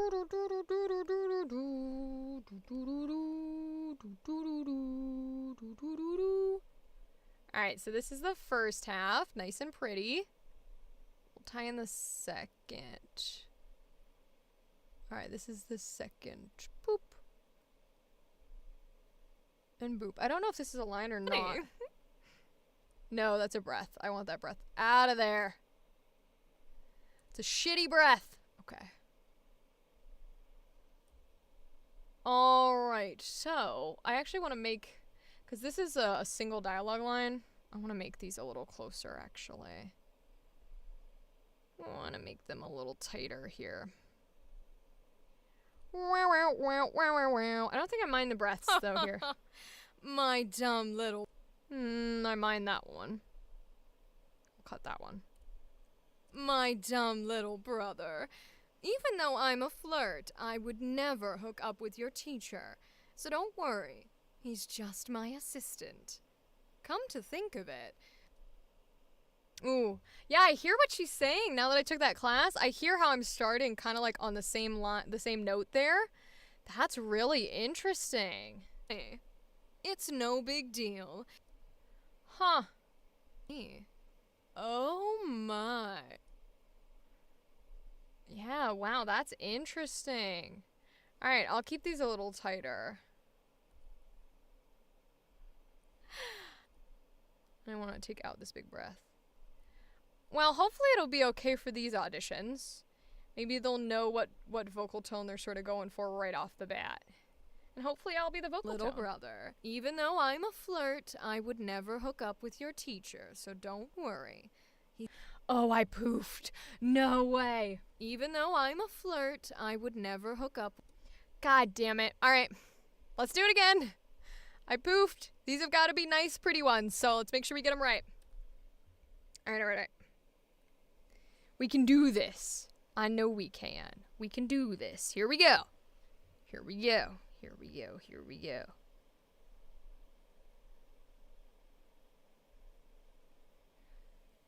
Oh my. I see. You're jealous of me hanging out with your teacher, aren't you? My dumb little brother. Even though I'm a flirt, I would never hook up with your teacher, so don't worry. He's just my assistant. Come to think of it, when you were in middle school, you used to come home with a smirk on your face every day. It was so funny. It's no big deal. There isn't a guy alive who won't wait for me.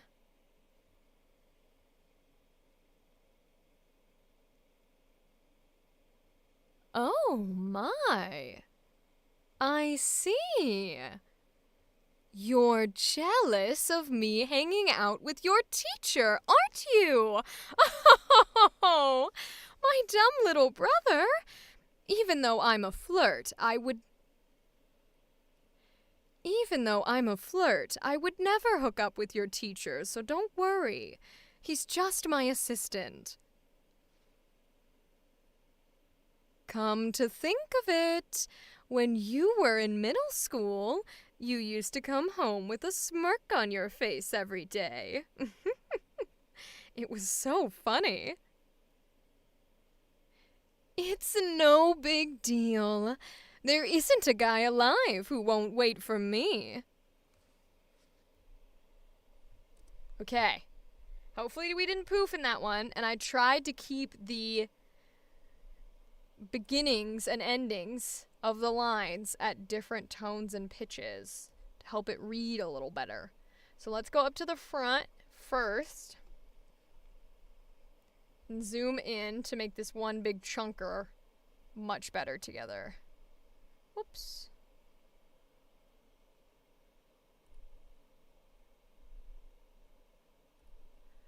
Do, do, do, do. I do want to take out that breath. I don't like that breath there. I'm gonna leave in those two though. This should be the next line. To think of it. Instant. Alright, so we'll do that and leave a little bit of a space. When you were in middle school, you... Okay. Let's keep going. We want to make it nice and clean.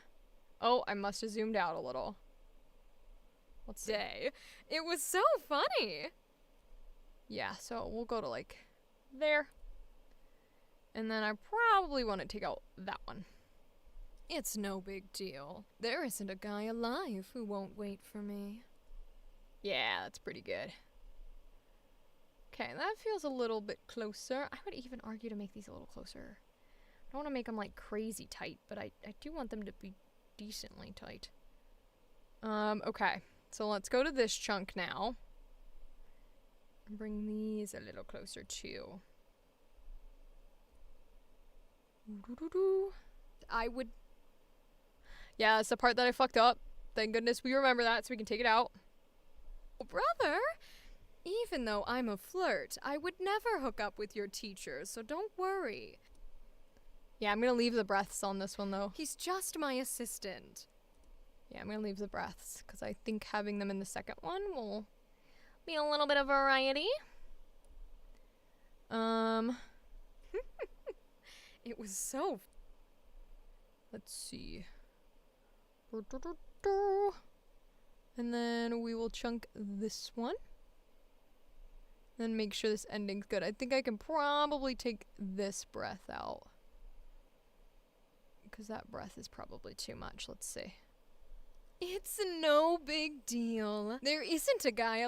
Ooh, actually that's too close. There isn't a guy alive. I think we'd have to go there. Ooh. Try that. There isn't a guy alive. That might work. It's no big deal. There isn't a guy alive who won't wait for me. Yeah, that's a little better. Okay. And then... It's no... Okay, so let's big screen it and see where these chunks are. Yeah, we gotta cut down on these chunks. Chonker wonkers. Chonker wonkers. Chunker wonker, chunker wonker, chunkers. Okay, so that might be enough. Funny. It's no big deal. Yeah, okay. And then we need to chonker wonker the doubles. Oh. Okay, perfect. So I think we're good here. We're gonna voice denoise it so we get it nice and clear. Okay,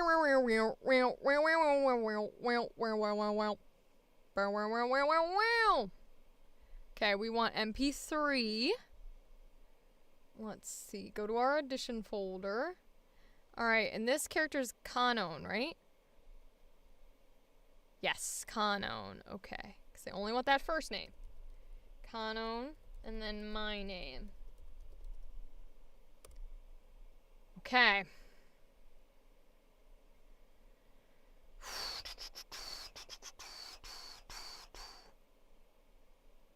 Alright. Hopefully we can get one of those. I have done... This is our second casting call for this game. But I really like the premise. I think it looks super dope. And I'd love to be a part of it. So... hopefully this can be the case. Now we put all of these already into our email. So... character name, first name, MP3, no zip files. Yep, got you. 2 takes per line. Yep. And don't slate. Okay. I'm gonna attach it to the email now, so here we go.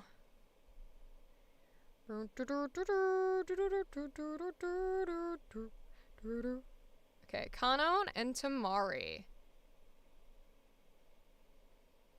Hello, Arbaz. How are you? Is that how you pronounce your name, my friend? I'm not the greatest with pronunciation, but I'll try. Thank you for stopping by. We're doing some voice acting auditions. We just finished this one that I've got on screen. I just sent that email. It is the 256th element. 257th element. I always forget the 7. And I try and say it too fast, and I never remember the 7th. So I just sent the email for that. Should be good. Character resume. 2 auditions. Okay. Thank you, Arbaz. I appreciate that. I don't always get those comments because, you know, I dress in black. Oh, yeah, go ahead. Thanks for stopping by. You have a good day, too, okay?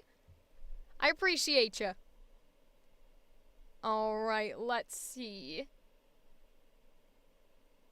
Let's see. We're going to move on to the next one. The next one I think I have is Lost in Limbo. So, Lost in Limbo here, is a dark fantasy romance visual novel.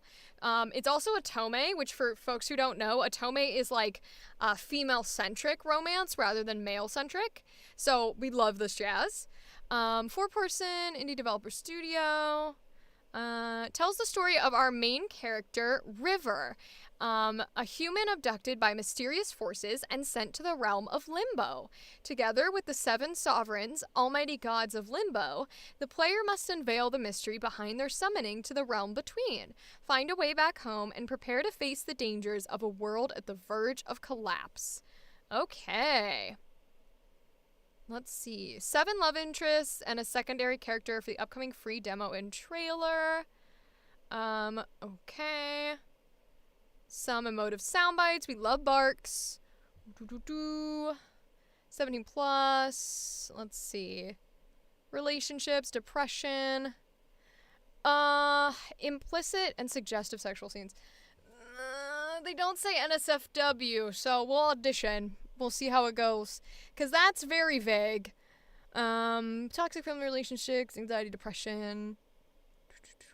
Oh, may have explicit DLC. Okay, so participation will be discussed if they haven't. They won't have to be involved. Cool. Awesome. I love that, because that means I can audition, I can do the demo, and then I can peace out. Because as far as you're concerned, I don't do that work. As far as Marvel and Disney and DC are concerned, I don't do that work. Alright, so let's get the email going. So go to this tab, and we will compose a new email. Alright, subject, Lost in Limbo audition, and the name of the character you're auditioning for. Okay, so we'll copy all of that.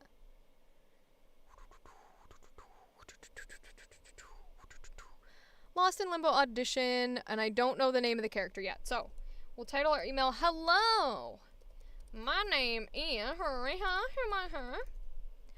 and I have attached my submissions for Lost in Limbo to this email. Okay, so, see what else it says. Oh, they can be wave. Awesome. Each line must be labeled with the name of the character and your name. Cool. That's normal. Sound bites must be in a single file. See, this is interesting. In one take. In one take? Are you sure you only want one take for your audition? That makes me nervous. Because 2 is the standard. I don't know if I should then still give 2. I might still give 2, even though they just say in one take. Because... Oh, they might mean specifically... I bet there's a section specifically for sound bites versus audition lines. Yes, there is. Okay, so they're saying audition lines can be multiple, but the sound bites should be 1. Got it. We can do that. We can do that. Include any demo links or links to webpage, social media. All right, so let me go into my email and put that now. I have also attached, I have also attached my character demo reel. If I can spell words. Demo reel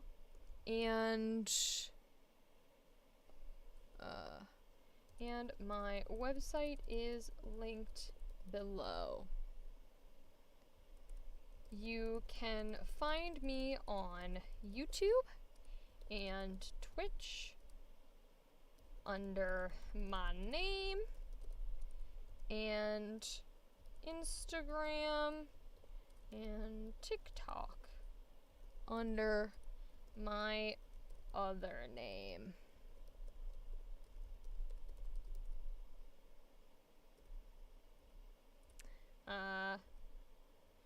Please let me know if you have any questions. I look forward to hearing from you.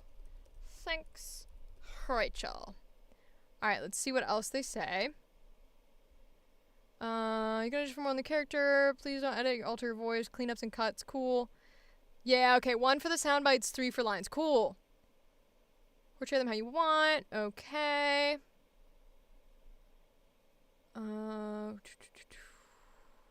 Okay. So this does say you don't have to identify as the same gender. Dope. I love to see that. We love open casting. So it means that we can technically audition for whoever we want, but if I see low, I'm probably still gonna avoid it. Just because if they're thinking guy and then also saying low, there's no way I am anywhere near the pitch that they want. So I don't know that that's super helpful. They do seem very open, so I could, but let's do the ones for sure we might have a shot at here. Let's see. Oh, not a southern accent. Absolutely not. Rhea's a woman of color. That one's very clear. Yep, black or Arab. Okay. South Asian. Okay. Auditions from non-binary, gender non-conforming. Awesome. And or Asian candidates. Okay, but the and or is very important here.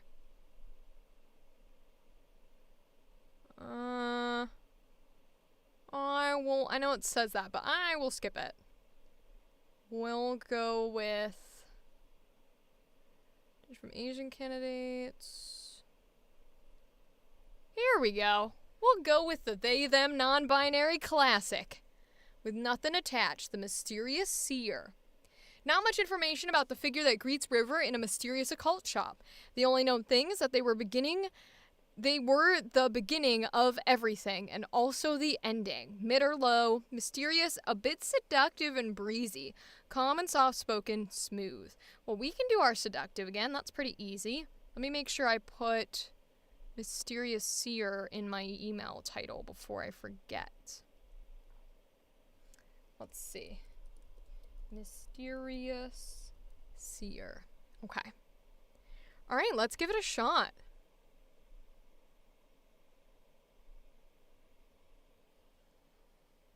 Mind you, my colleague won't appreciate you digging a hole in our floor without good reason. Your mind, your inner self, knows more about what haunts you than you do yourself. Ooh, okay, that's a screamy line at the end. All right, so we're gonna have to be prepared. If we end up that quiet, we'll do the first two on a higher, then we'll turn it down. So let's try again.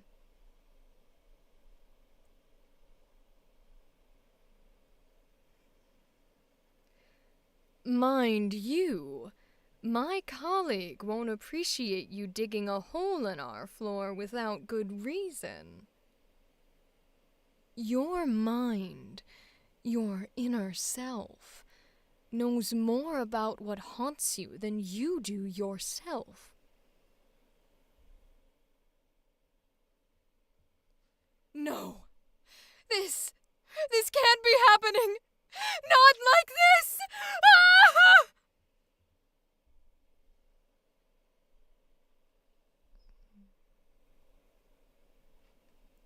Mind you, my colleague won't appreciate you digging a hole in our floor without good reason.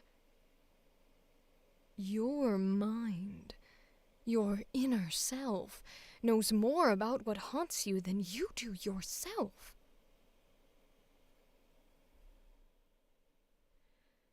No. This can't be happening. Not like this.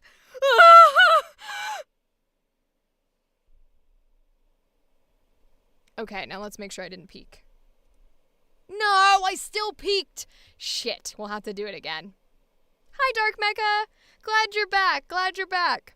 We're trying to audition for this mysterious character, but apparently I'm still too loud, so I'm gonna have to turn myself down even farther so that I can scream at the end here.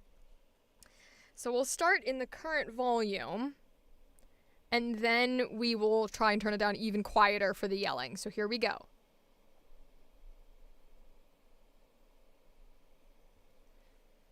Mind you, my colleague won't appreciate you digging a hole in our floor without good reason. Your mind, your inner self, knows more about what haunts you than you do yourself.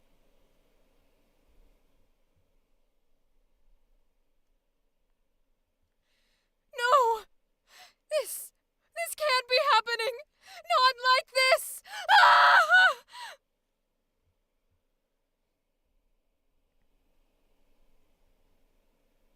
Mind you, my colleague won't appreciate you digging a hole in our floor without good reason.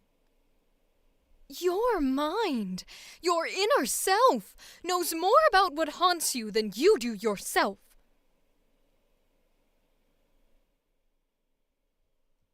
No! This can't be happening! Not like this! Ah!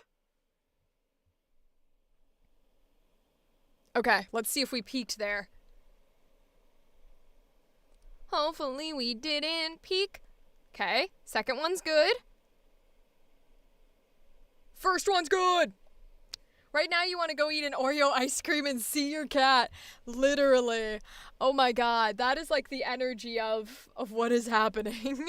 It's like, oh my god, she's so like upset that it's like, oh, after yelling, I just want to go, I just want to go pet my cats. I don't want to yell anymore. But we didn't peek, and that is what's important.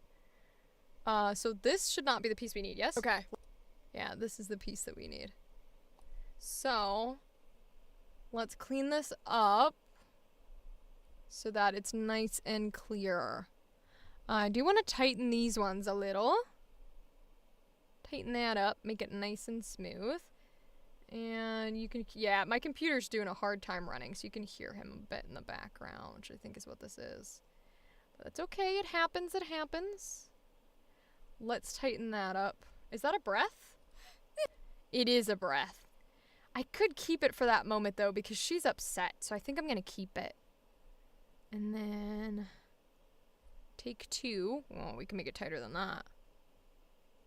Okay. Let's see. Yeah. Is this an ending? Yeah, actually, I do need that one. Okay. Tighten here.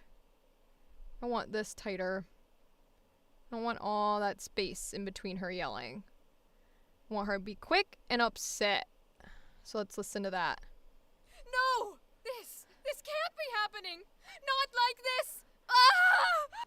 Yeah, okay. What's your request, Dark Mega? Feel free to put stuff in there. Let's see. Zen. Your mind.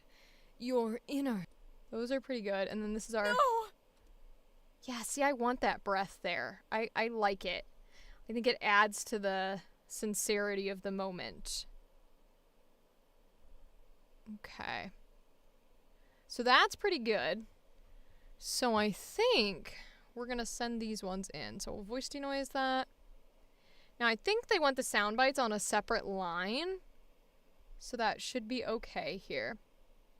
It is a wave, and then it should be character name, your name. But let me make sure I get it called the right thing too. So let's go check. This is Lost in Limbo. Okay. And it's...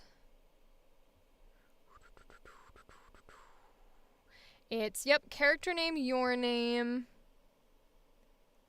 You can include every take in the same file or send a file with each take. You don't want that. Soundbite should be a single file, one take. Yeah, so the sound file will be a separate one. But we can start a Lost in Limbo folder. There we go. Lost in Limbo. And then we can... This is Mysterious Seer. And then we put my name. Okay. Got it. Can I hear you do voice acting?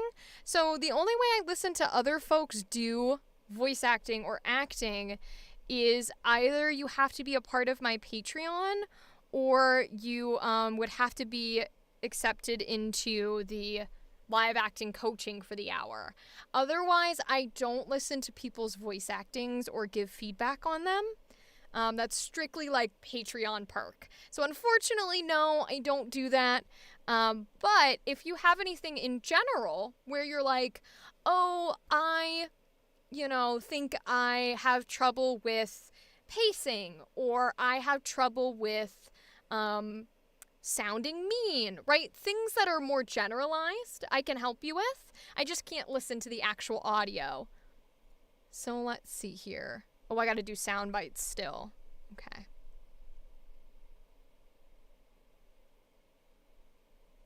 So we need a calm, satisfied, elated, a thoughtful, unsure, and a shocked or panicked gas. Oh, Fox Daddy, you have a problem with breathing? I have that problem too. Like, even in the previous audio, I don't think I still have it up. No, I don't. But like, you'll hear me, if you put me on in the background or whatever when I'm doing auditions, you'll hear me go, and it's audible. So what I find for breathing is if you're doing any sort of audiobook stuff, cut it out. Cut the breaths out of your auditions. Always. If you're doing character work, it's up to you whether or not you go back in and cut it out. For example, in this last line where the character's like yelling in pain, screaming in horror, I did not cut the breath out of the because I want that in there because it adds to the horror. It adds to the emotion. But for the other ones, I did cut some of the breaths out because I wanted it to be a lot more streamlined. So it's up to you whether or not you want to cut them out. They're usually pretty visible in your editor. You should always be using an editor. So you shouldn't just be recording and then submitting. You should always have something where you can look at the waveform and cut and splice and put together. So whether that's Audacity or whatever it is, right? You record and then you zoom in and you take bits and pieces and you cut them. So you'll be able to see what that breath is. It'll come up as a waveform and then you just put it together, the rest of the ones.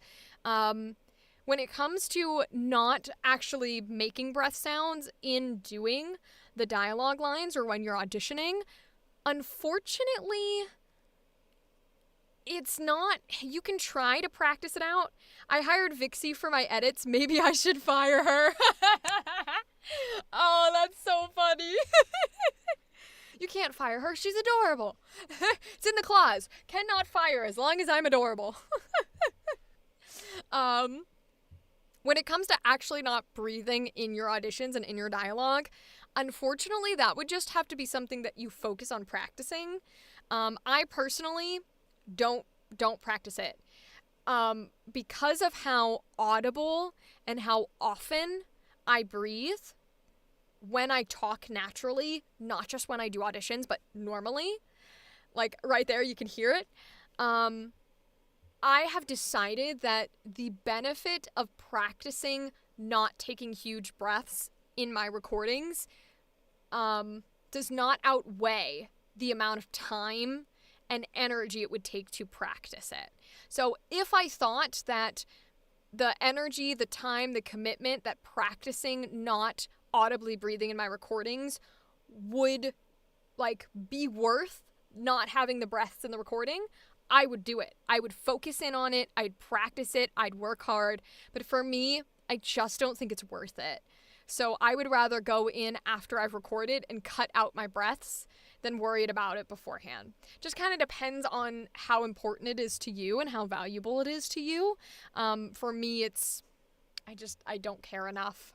I don't know, just personal preference, I think.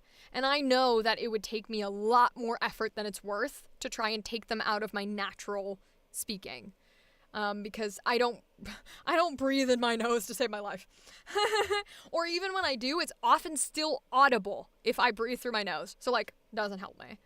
Alright, let's do these sound bites. We want these here. So we're doing our lower seductress voice. Okay.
Okay, I think that should be enough to show some variety.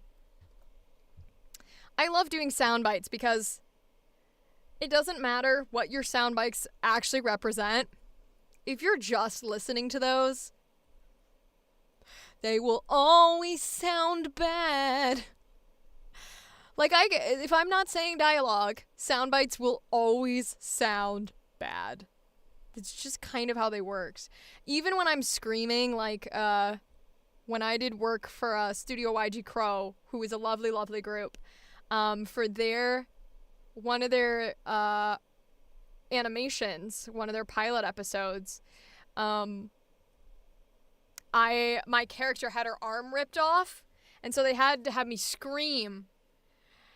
And I would scream, and then I'd get feedback that was like, that sounds a bit too much like a pleasure scream, like you're into it, like it's NSFW. And I'm sitting here like, it will always sound that way without visuals. Every single audio that is a noise, that is a bodily noise that I give you, screaming, crying even, will sound bad without the visuals, without the context. It's just the truth. And like anybody who tries to tell you it's not the truth are liars. Alright, let me make sure I'm putting these together.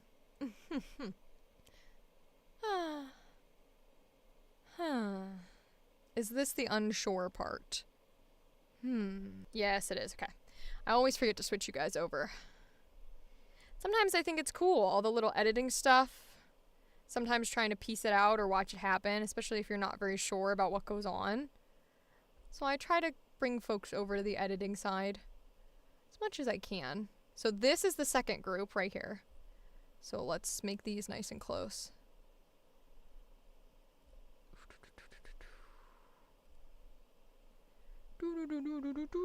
Now, where does the third group start? Oh, that's a shock. Right there. Okay.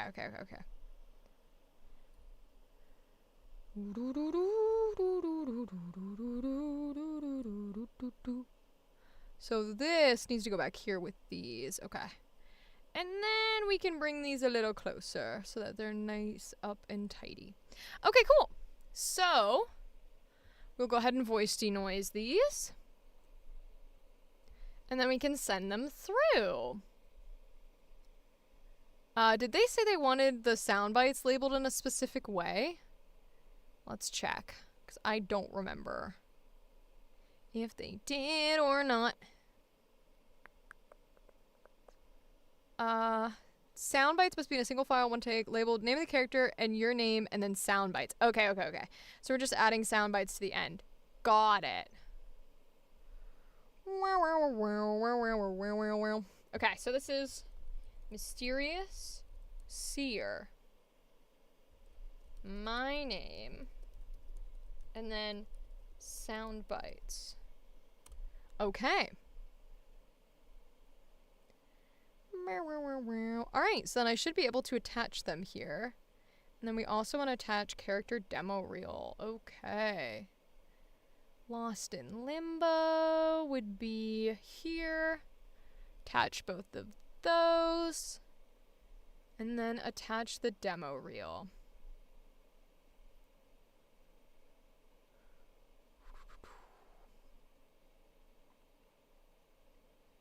Oh, we gotta let them load. Alright. I'm gonna get some death water while we let it load. Ooh, we're running to the bottom of the death water. Alright, send that email. So that's another one bites the dust. And another one gone, and another one gone, and another one bites the dust. Hey, I'm gonna get you too. Another one bites the dust. And another one gone, and another one gone. Alright. Oh, this is a whatchamacallit one. So I gotta open the Twitter thingy in order to read it. So let's open the Twitter thingy. I do not have a Twitter account. Alright, so the auditions lines were on here. They were like actually on the visuals. You guys are not gonna be able to see it well, and I apologize. So you're just gonna have to bear with me for it. I'm sorry, excuse me, what? Sing a 30-second clip of a song of your choice. You're joking.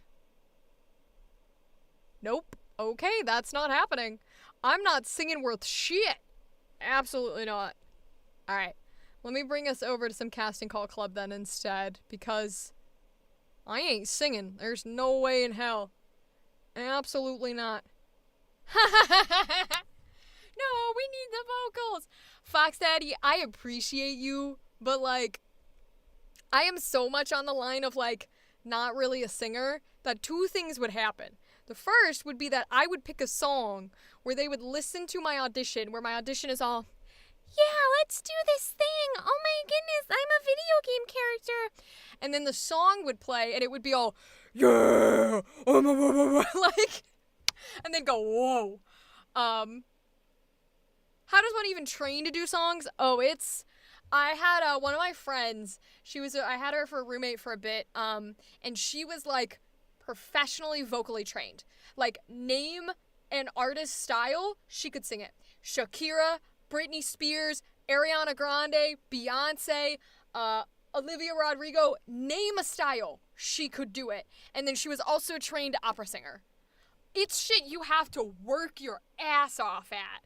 Like, it does combine vocal training and stuff, and I have had vocal training, but it is a whole separate spectrum because you're trying to keep a beat, you're trying to keep a pace, you're trying to keep a pitch. Pitch is really hard for me to keep. I always think I can do an easy song, but hearing it is a nightmare. Opera, yeah, trained opera singer, trained in all these different styles. She's lovely, I love her to death. But I was always fascinated because, like, to be able to do that is crazy to me. I wish I could sing like that, but I can't hear the pitch at all. I have to sing with somebody else. That was one of the funny things that happened when I was taking the ADR class, is they'll play you the Japanese, and then you're supposed to talk. Well, apparently when you're supposed to do your version, they remove the Japanese vocals, which, of course, that makes logical sense. The problem is, however my brain works is a mimicry brain. So the same way that I can sing, I can only sing if the original singer or someone else is singing, like, with me. The second you take away those original vocals, like a karaoke track, I can't do it. I can't pace it right. I can't pitch it right. I can't do it at all. And I don't know why. I just can't. Well, apparently, that translates into ADR. So I'm going to have to practice my ass off for ADR because because you got to watch other people go. And so other people were going. And when they would play the Japanese clip, we were muted, but I would do their lines over the Japanese voice actor. And I was like, oh, I got this. I can do it with the Japanese voice actor. Cool. But whatever happens to me with music apparently happens to me with that too, because they would turn off the Japanese voice actor and say, okay, now you, and I'd be like, and it was awful. They were super sweet about it, but I know I did bad. Because I just match people. So it's really hard for me to play with something that's not there. But I want to be in anime, so I need to practice it and get better, so I will. But like, it was an eye-opener. Because the other thing that you're supposed to do is like, okay, well, let's say you don't have the voice. You're supposed to time it with the beeps. So they lead you in with 3 beeps. It goes beep, beep, beep, and then you're supposed to go on the imaginary 4th beep. So they don't play the 4th beep, but you're supposed to start talking where there would be a 4th beep. Well, guess what? Once again, I can't do musical things. Timing a beep is a musical beat. You are timing a musical beat. I can't do it. So literally, several people went before me. It didn't matter. I could not get the timing. Not just for the imaginary 4th beat that you don't hear. I couldn't get the timing for the 3 that you do hear. Not a joke. Because it would go beep, and I would try to be like beep, and I couldn't get it when the actual beep would go. Strange to know. I know. Rachel lore. But like, I don't know what it is. That is the one thing where like, I don't think it's neurodivergency. I think it's just like a way that my brain processes. Right? Some people are visual people, some people are auditory people, etc., etc. I would love if someone could study me and figure out what the fuck it is, because it's so difficult. It's the same reason I can't dance, because the way that they teach dance is like you're doing it in a 5, 6, 7, 8, and you're supposed to keep timing, not to the music, but to the 5, 6, 7, 8, 5, 6, 7, 8. You're supposed to keep your timing on that. I can't keep that rhythm. I can't do it. It's the same rhythm consistently. I can't keep it. Maybe use the clicking tool that people play instruments use. What is this? What is a clicking tool? What?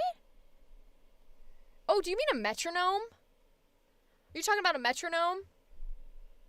Because the problem with the metronome... Yeah. So, the problem with the metronome is the same problem I had with the beeps. I can't time it. If I were to close my eyes and you turn on a metronome and it's going ding, ding, ding, ding, I can't time it to when it's gonna ding. I can't do it. It doesn't matter how long it plays for, I can't do it. And I don't know why. I just can't. Yeah, no, you're fine, Fox Daddy. I know, it's crazy, isn't it? Not even the metronome I can time.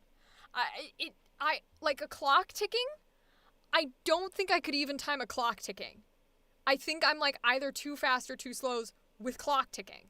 Like, there's something about it that I just can't do. And so it was really frustrating, because when we were doing the ADR, everyone, and I mean everyone, because this is the way you're supposed to do it, was listening to the beeps and then going. Because the visuals don't match what you're trying to say. They're in a different fucking language. And they take away the voice. So everybody's going off of these timed beats. I, on the other hand, very quickly realized I can't do it.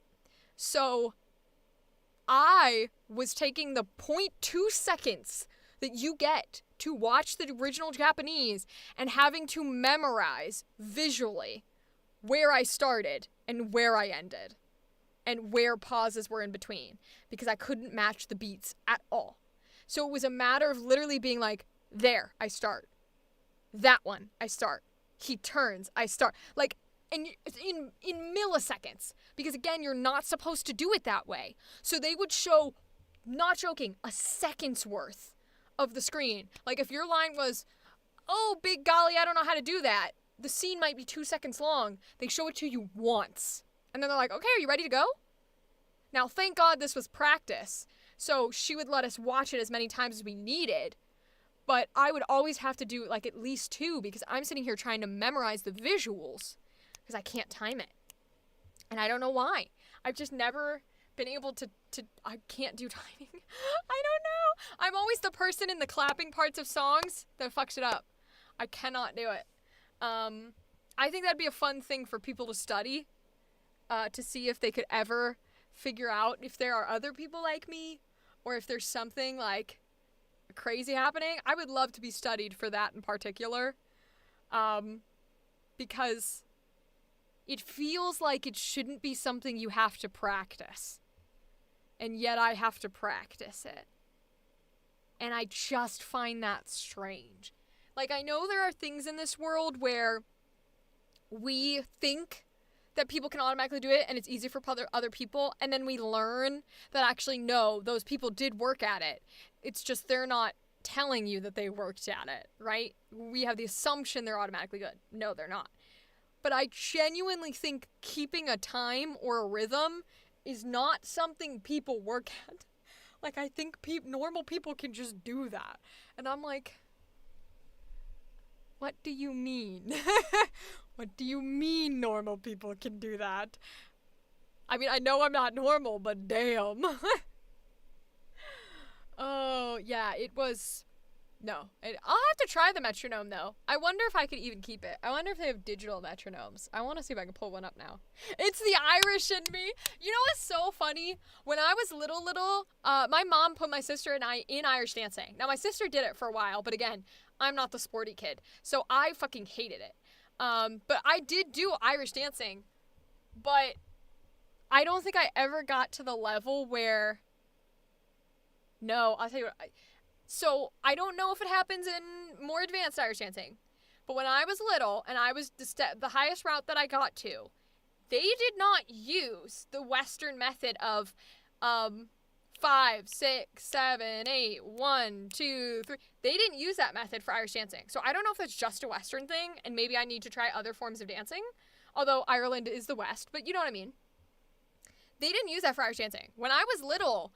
You would literally speak the words. The way that they would teach you is they'd go up, back, or they would go hop, up, back, and hop down. Hop, ba, ba, ba, da, ba. Like, you would say the words. It was up, hop back, 2, 3, 4. Up, hop back, 2, 3, 4. And I guess that's kind of the counting system where it's like 5, 6, 7, 8. And I was still shitty at it. But you were saying words too? I don't know if that makes any sense. So maybe it is the Irish in me. I don't fucking know. But I feel like I cannot do any form of keeping beat. Here, will this metronome work? Oh, I hate it. Here, I'll let you guys hear it. I can see myself being slow.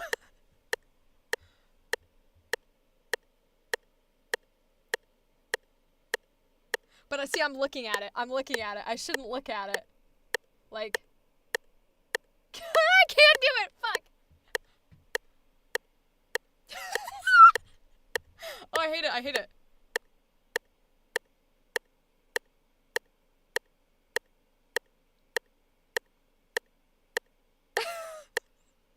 think I'm getting it. Oh my god. Maybe I am. Maybe I'm just overthinking it because I can't see it. And so not having the confirmation of, like, it matching fucks with my brain. So maybe that's what it is, because that would make sense with, like, the beeps and stuff. Not having the confirmation of that fourth beep sound immediately makes, like, my brain panic and be like, and then can't continue. So maybe that's what it is. You had it, then lost it, then got it again? Okay, so maybe that's better clarification. It's not that I can't do it. It's that I cannot do it consistently. It's like I'll have it for a second, and then all of a sudden I'll be like, oh, wait. And I don't know why I can't seem to, like, consistently keep that jazz. Which is hilarious. Here, I'll make it, let's try a different tempo. Ready? Let's try a different tempo. I'm gonna close my eyes. Here we go. Oh, that's fast.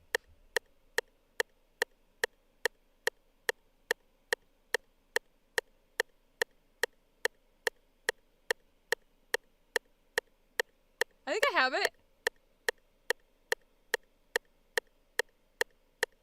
I think I have it. I think I got that one. Oh, that's so weird. I guess this is how I practice it. This is gonna have to be a high Fox Daddy, I'm so glad you mentioned a metronome, because this is genuinely how I'm gonna practice ADR. Is like, I'm gonna work on timing it with like a metronome, because here, let's go slow. So the thing with the beeps is they're like super slow. So let's see. How many? Whoops. Oh, hiccups are here.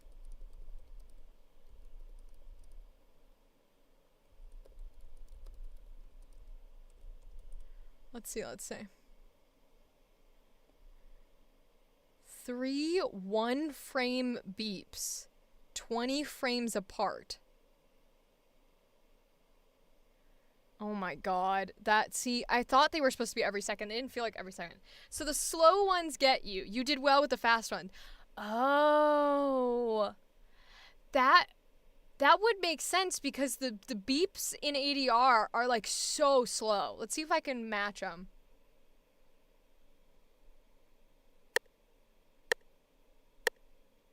That's even faster than I think they were. I think it was like there. Oh my god, you're so right. Because I can already feel myself being like, I don't know when it's going. Nope. Oh, wow.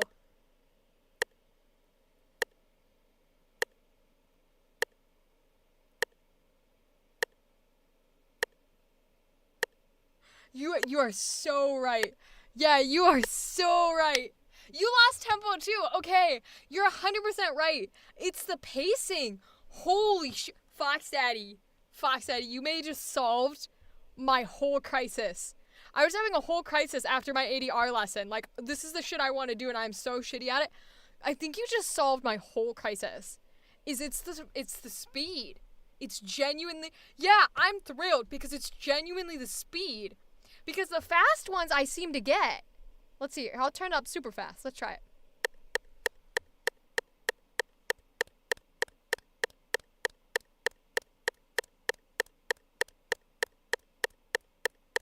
Yeah. Yeah. The fast ones I can get. It's the slow ones that I can't seem to manage. But that just means that I need to practice slows. Oh my god, they're even so... Whoa. It says begin by setting your metronome to 40. I was at 55. I can't imagine what 40 is.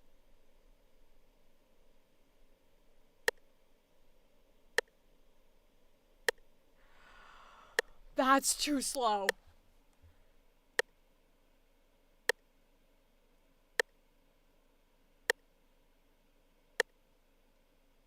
Fuck. Oh my god. I feel like that's what the beeps were. Yeah, literally, I'm so thrilled. This is literally gonna be how I practice. Holy shit.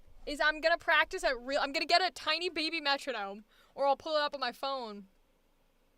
It doesn't help because I can't see anything. Because I have aphantasia, so I can't visualize anything.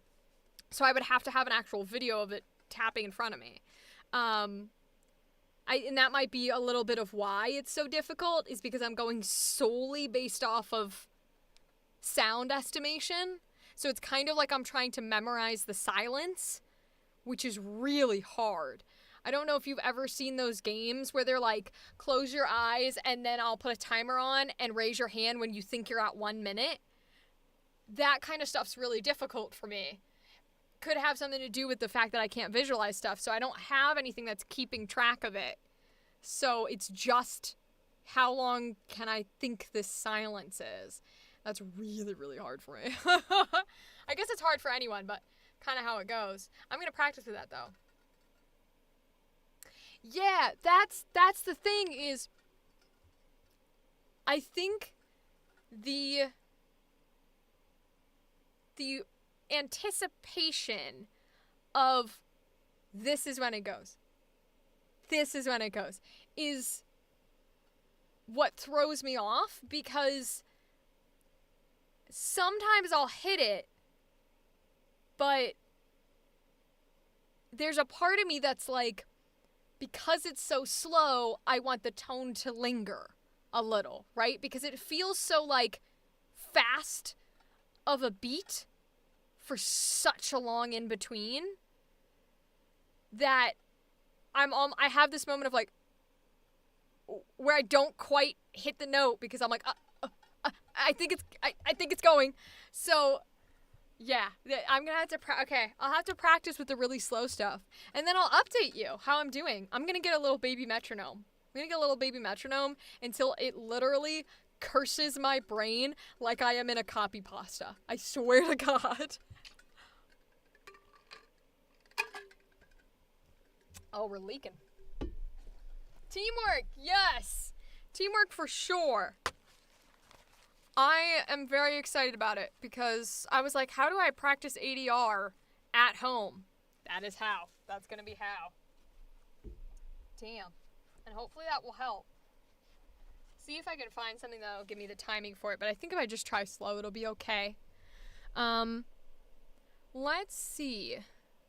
So I pulled up a few from Casting Call Club. I just want to make sure, because these ones are always, you never know whether it's going to be good or not.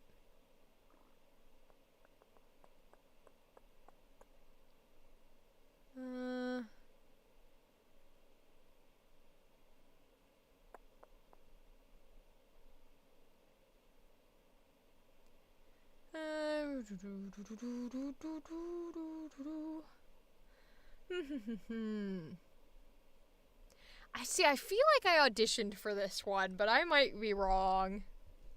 I know you can't see it yet, but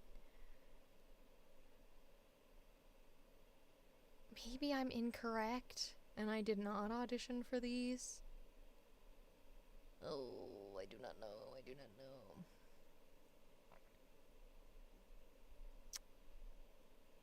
This one looked cool. This was a psychological horror. So, yeah, let's do this one for sure. So I'll bring you over. Oh, it didn't show it. Okay, well, let's show it then. Yeah, there we go. Okay. So this is I'll See You in the Papers. Psychological horror, which is my shit, so we definitely want to do this one. Visual novel. June Grant, a publishing executive on the brink of losing her job, is given an impossible task by her employer: to find and track down an acclaimed yet elusive author. Armed with only an address, she sets out on her journey and is greeted at the address by a man named Sullivan, a cold and seemingly arrogant author who appears to be all he seems to be.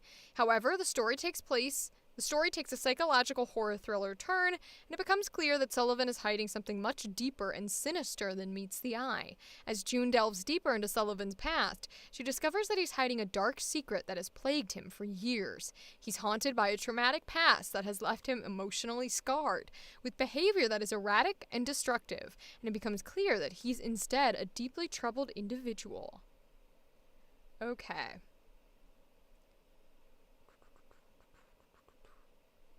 Oh, Sullivan German accent, okay. Okay, let's see. Female lead June, no specific accent, smart, savvy, and ambitious. Her job requires her to be capable of being charming and diplomatic, but blunt and to the point when needed. She is hardworking, determined, and confident in her own ability to succeed, but she also has a vulnerable side that she keeps hidden. She is kind and compassionate, but she can also be ruthless when the situation requires it. Despite her success, she remains humble, not taking her position or accomplishments for granted. Okay. What is their voice reference? Let's see if this will blow my eardrums off.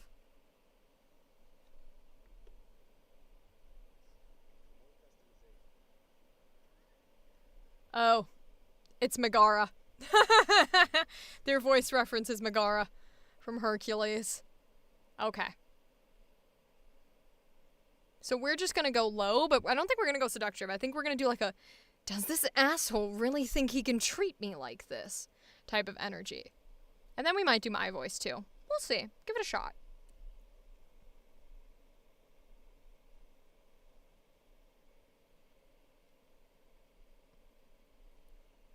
Does this asshole really think he can treat me like this? Try again. I've gotten so much better at detecting your bullshit. Life is too short to be serious all the time.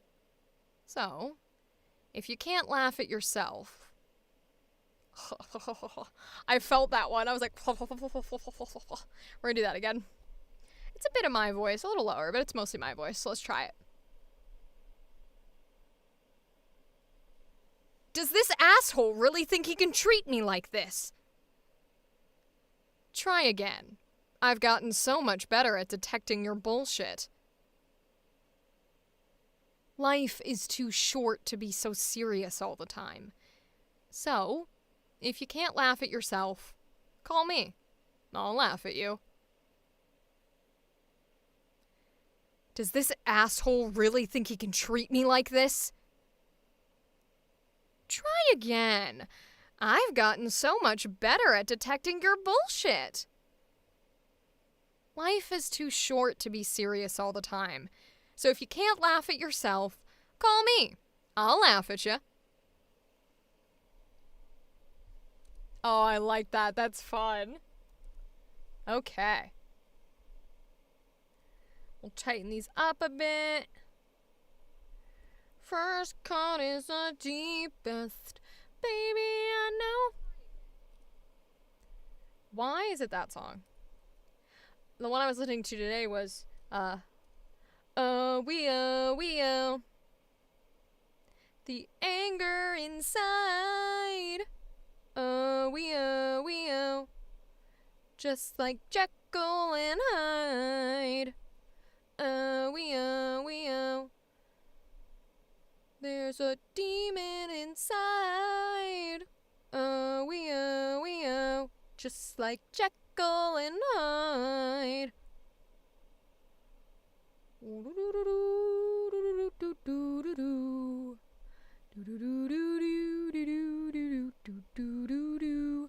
Alright, voice denoise that fucker. We oh. Just like Jekyll. Aw, shit. Control Z. I still have it on my old one. I need 4. No, I was going by 6? I was going by 6, I think. Nope, I absolutely was not. Okay, we're just not gonna do it then, because it's loud enough.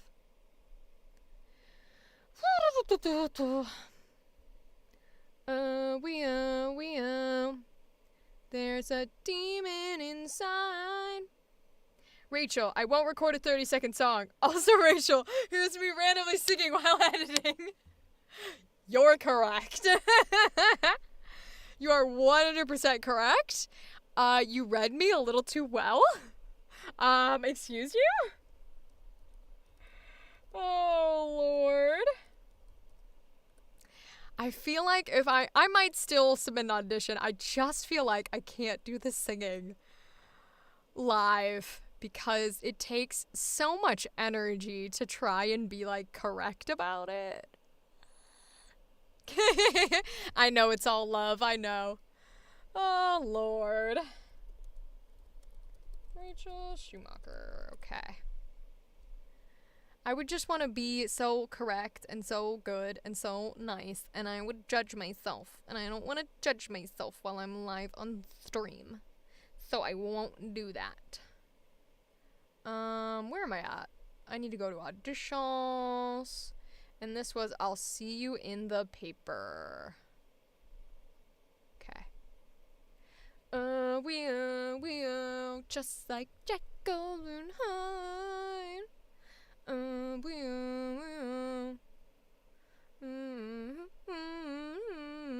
Damn, you really called me, huh?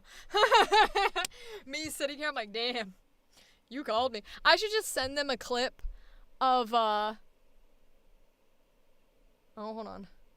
I should send them a clip of, like, my little, yeah, literally. when I should send them a compilation. That's the word I'm looking for. Of all the times that I've sung while editing audio. And just be like, is this good enough? Please?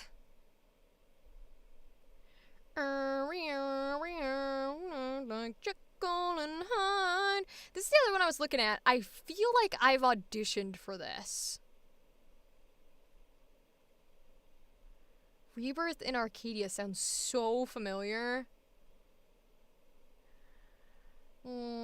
I suppose I can do it again just in case I haven't, but I feel like I have, so we'll just do it. It should be fine then. Okay. No, Rebellion, Zest for Life, medium to high voice. Okay. Lyra is known for boundless energy and zest for life, quick wit, sharp tongue.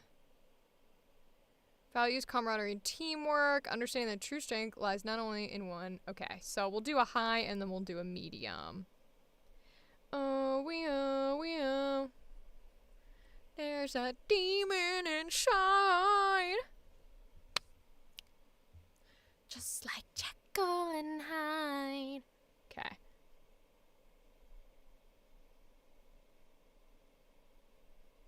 Hero, huh? What brings you to these parts of the forest? Not much longer now. We're almost there. Agreed, Hero. We must fight to protect Arcadia from this darkness, no matter the cost. Hero, huh? What brings you to these parts of the forest? Not much longer now. We're almost there. Agreed, Hero. We must fight to protect Arcadia from this darkness, no matter the cost. Alright. And if I already auditioned, well, they can just dismiss it again.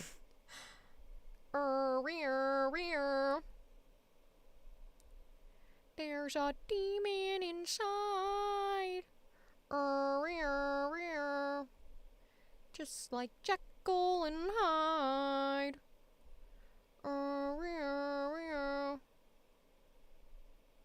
There's this anger inside.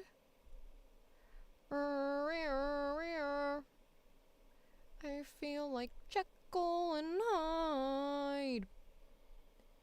Oh, bum, bum, bum. Oh, bum, bum, bum.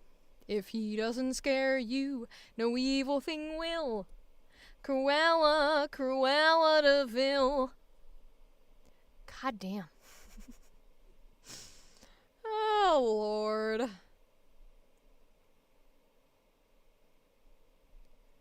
Cruella, Cruella de Vil. This is Rebirth in Arcadia. Well, I don't have the folder in here, so I'll just type in something new. Rebirth in Arcadia.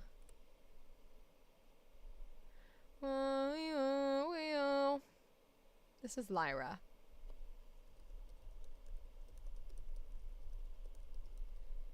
There's a demon inside. Oh, just like Jekyll and Hyde. Oh, all this anger inside. Oh, just like Jekyll and Hyde.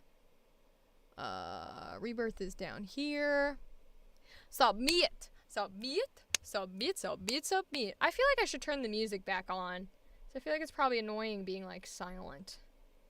We'll make it quiet though. There, that should be a little better. So I would hate to just hear nothing. I think that would drive me crazy. Just like Jekyll and Hyde. And done. Alright, so let's check the next one. Back to the project page. Okay, so the next is Aurelia. Medium to medium low. Okay. Mysterious figure serves as a guide and a mentor. Transported the realm, shrouded in mystery. Ancient wisdom, deep understanding of mystical forces. Attuned with the ebb and flow, guiding chosen individuals on their destined path with a sense of purpose and grace. Resonates warmth and compassion. offering solace and guidance to those who seek her counsel. Okay, so uncertainty, but solace, guidance, warmth, but in a low voice. That's gonna be interesting. I might have to do my normal voice, but we'll see how it goes. Let's give it a shot. Okay, here we go.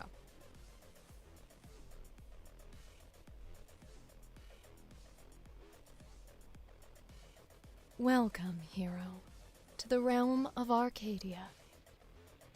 All will be revealed in time, young one. For now, know that you have been chosen for a great purpose. Then let your journey begin, hero. May the winds of destiny guide you on your path. Welcome, hero, to the realm of Arcadia. All will be revealed in time, young one. For now, know that you have been chosen for a great purpose. Then let your journey begin, hero.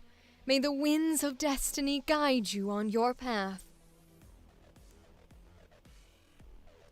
The problem with like soft voices like that is I poof into the microphone a lot, because when you're doing a soft voice, you're exhaling a lot of air in order to keep your voice floaty, and all that air goes straight into the microphone.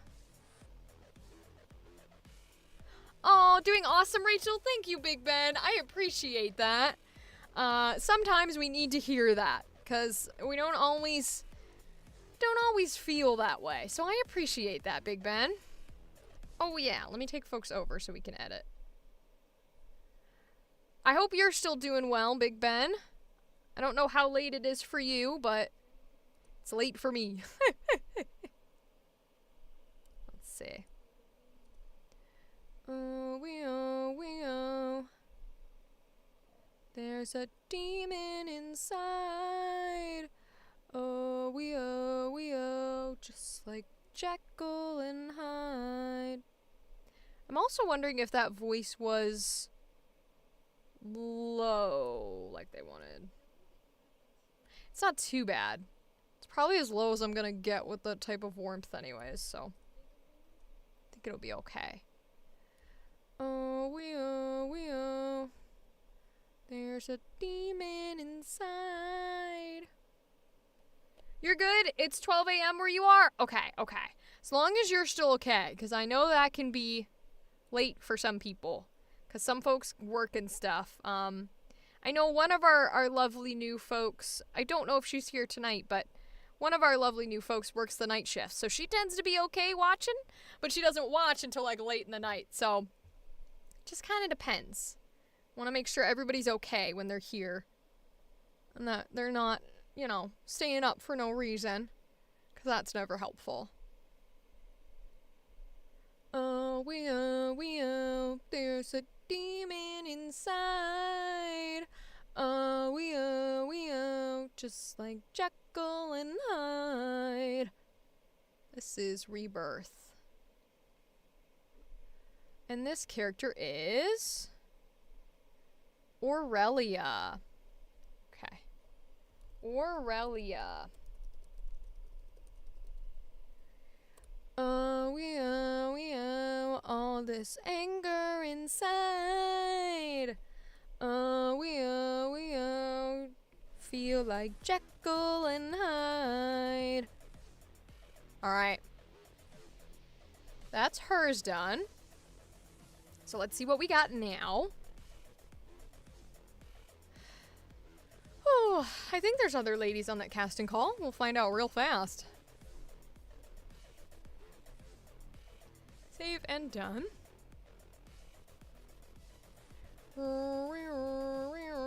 Alright, let's see. Guardian of the Forest is a male. Shadow Walker's a guy. Okay, so that's the last of these. Now, I was looking at this one, which is a game. This is female androgynous. This is male. And then musicians. Yeah, I don't think this is quite the one for me. So let me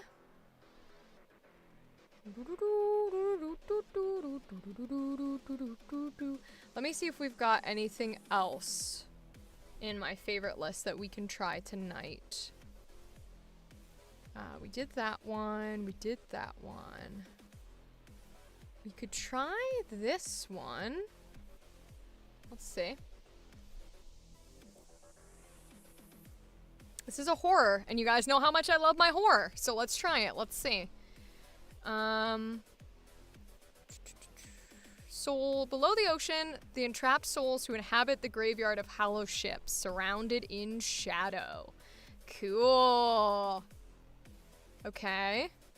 Story follows a crew of unique individuals trapped on a submarine in the dark depths of the ocean. Their research turns into horror when they come across something that is not meant to be at the bottom of the ocean floor. Ooh, I love it. I already love it. I'm so excited. Okay. So, guy, lady, Millie Lorenzo. She's a marine biologist and bookworm with an obsession for marine life. She has spunky and positive personality even when dire situations occur. She becomes part of the expedition in order to pay off her crippling debt. All right. Let's give it a shot. Is there any screamies in this? Yeah, you know what else happens when we lose food? We get another drink? No. Okay, so there's no yelling in this one, so we don't have to turn it down. So let's have fun.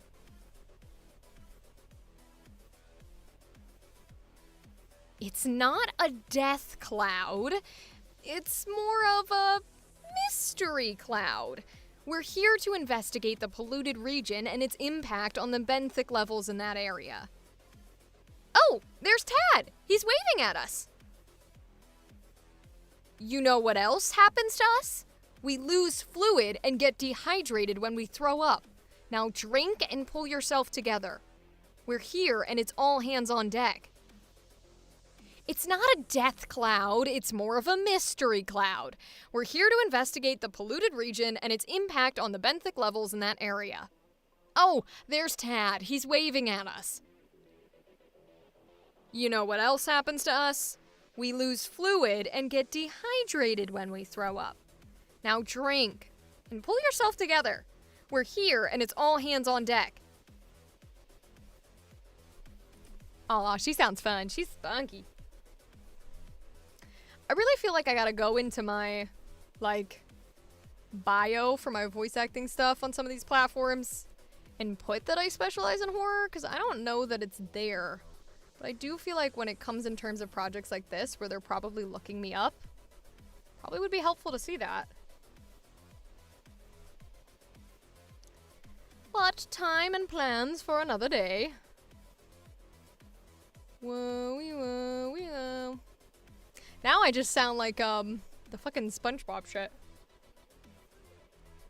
The wee-woo, wee-woo. Oh, wee-oh, wee-oh. There's a demon inside. Oh, wee-oh, wee-oh. Just like Jekyll and Hyde.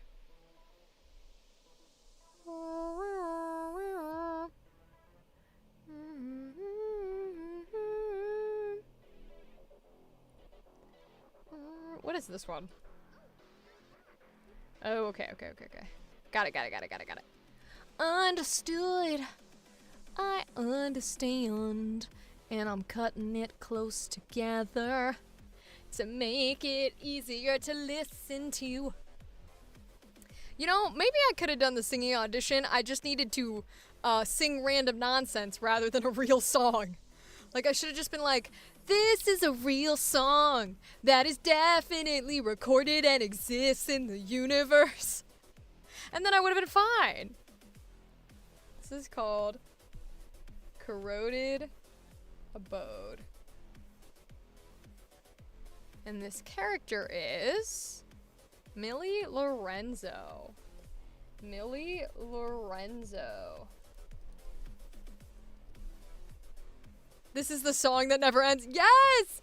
Oh my god. Yeah, that's... No, you know what I should have done? I'll tell you what I should have done. I should have done something like they said, any 30-second thing you want, and it's a professional audition. I should have straight up done like a fan song. Like I should have done the, hey, I'm okay, but my husband's scared. His husband's been taken by the war on terror. Like, I should have done a fan song. That would have been so funny to send in as a professional audition. Oh my god. I would have laughed my ass off. What did you send in? Oh, such and such. Oh, such and such. Oh, the Paint song from 2014. Oh, Lord.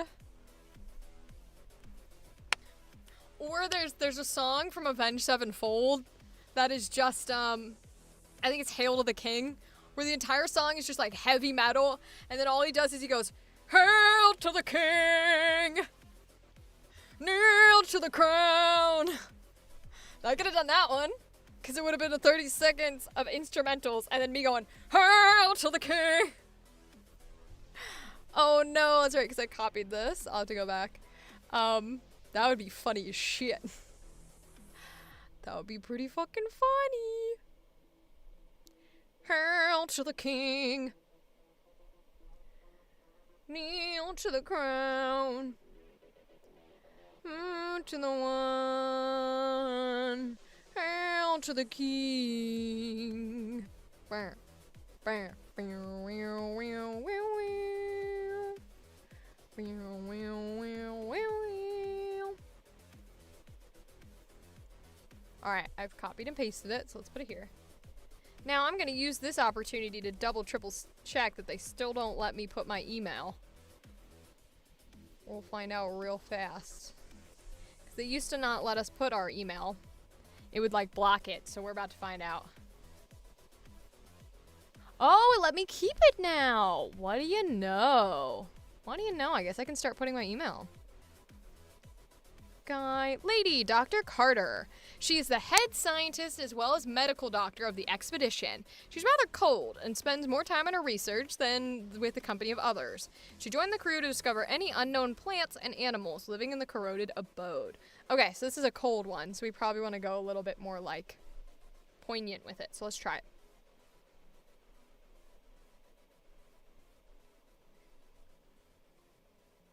If I may observe, it will prove useful to our research. It's natural to be afraid of the unknown. Fear keeps us alive. What could be inhabiting this cloud? If I may observe, it will prove useful to our research. It's natural to be afraid of the unknown. Fear keeps us alive. What could be inhabiting this cloud? Nice. I did not know I could go that low while also being that quiet. That is a new discovery. But I guess you learn new things every day, don't you?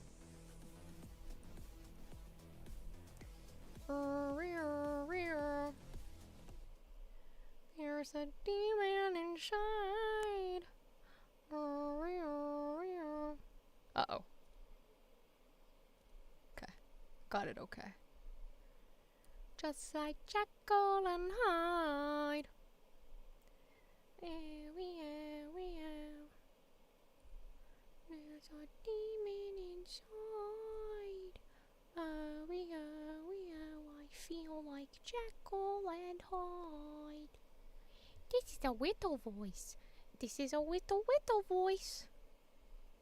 I don't know that I've ever used this voice for a character, but it is a voice that I do possess.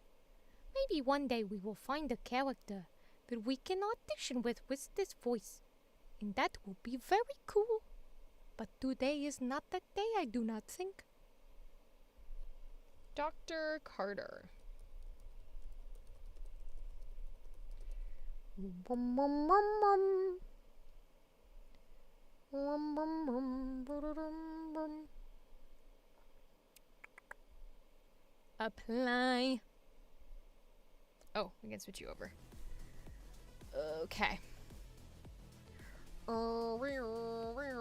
Just like Jekyll and Hyde. See, if it's got that kind of like a vocal twist to it, I could probably do it. But I guess I'll just have to pick one of those. It's not like I would book it anyways. Although I will say, it would be hilarious if I booked a singing project and I had to come back to y'all like, guys, I'm booked the singing one. What do I do? That'd be funny as shit.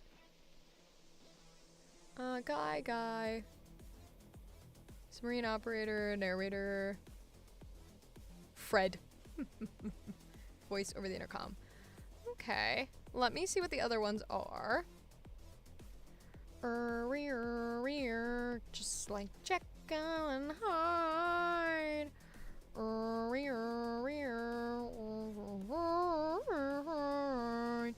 I think this one was good. Let's see if there's anyone that I can audition for. Let's see.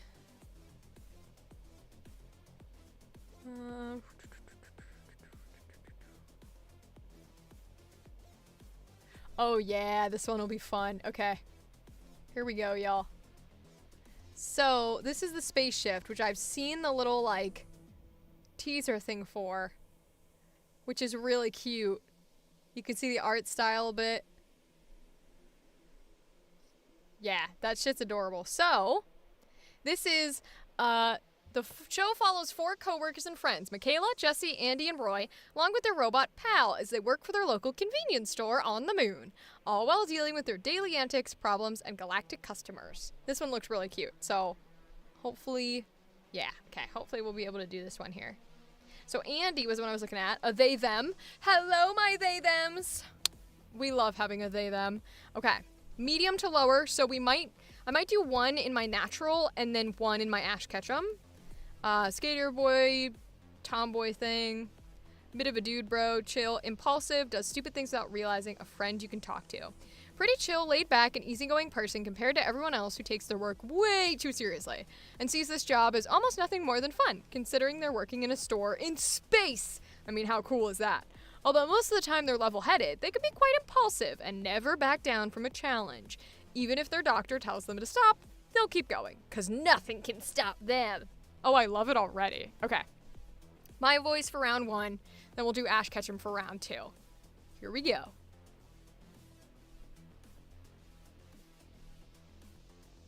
Michaela, calm down. Listen to me. It's gonna be okay. We'll figure something out, right? Right? So don't panic, KK. Stop panicking. Stop it. Ah! I gotta go back and check that. I did not know it said screamed, and I peeked it. Yeah, that's what I thought. Alright, let's turn it down for this first one. Okay, try this again.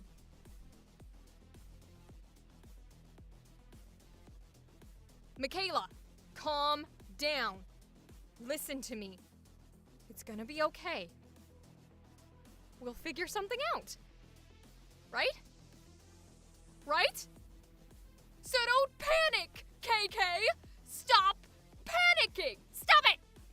Ah!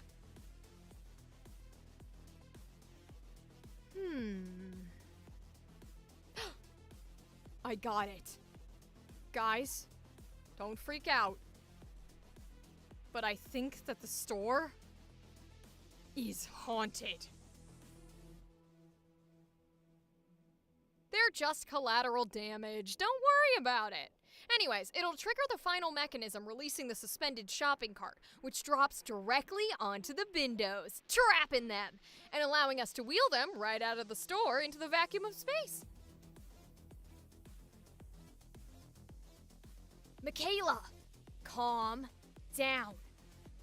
Listen to me. It's gonna be okay. We'll figure something out. Right? Right? So don't panic, KK!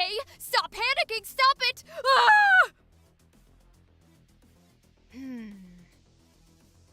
I got it. Guys, don't freak out, but I think that the store is haunted. They're just collateral damage, don't worry about it. Anyways, it'll trigger the final mechanism, releasing the suspended shopping cart, which drops directly onto the bindos, trapping them, and allowing us to wheel them right out of the store into the vacuum of space. Okay. Hopefully I didn't peek. Because that voice is gonna be hard to do again. Okay, we didn't peek so far. We came close, but we did not peek. Hell yeah. Alright, now I gotta tighten this. Because this needs to be a lot tighter. It was very far apart in order to leave room for breaths. So we're gonna chop it nice and tight so it sounds a little cleaner. Ooh, that does not sound clean though. We'll keep it like that.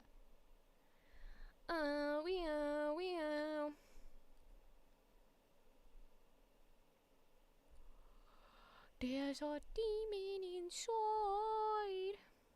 This is my yell, right? Yeah, it is. Oh, just like Jekyll and Hyde. Oh. Okay. Big old yell. Oh. Now we gotta go here. Zoom in again. Demon inside. Oh, just like Jekyll and Hyde.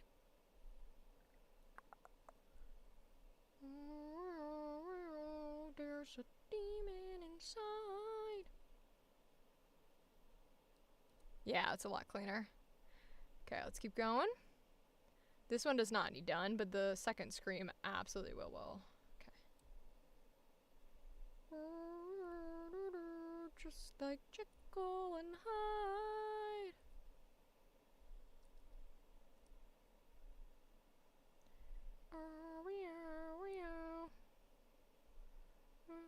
Jekyll and Hyde.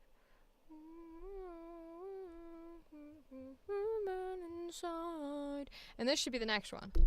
Yes, as I run into my microphone like a little dumb bitch. Okay. Yeah, I was a little bit faster than the first time around, but still pretty far apart for those breaths. Okay.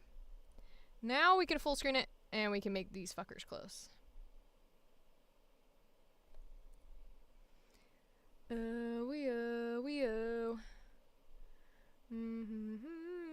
Inside.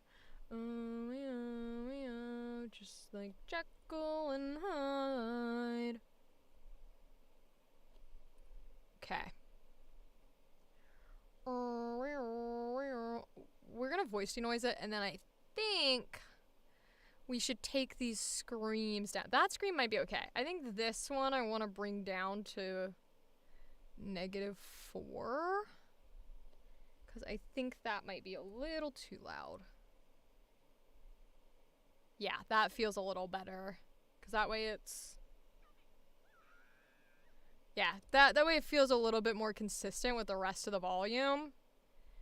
And it doesn't feel like you have to turn down your volume halfway through listening. Which is the worst thing on the planet.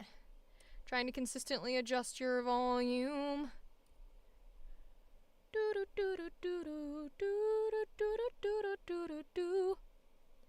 Alright. This one is a new project. So what is this one called? The Space Shift. Okay. The Space Shift. Alright, and then what is this character called? This is Andy. Okay. I'm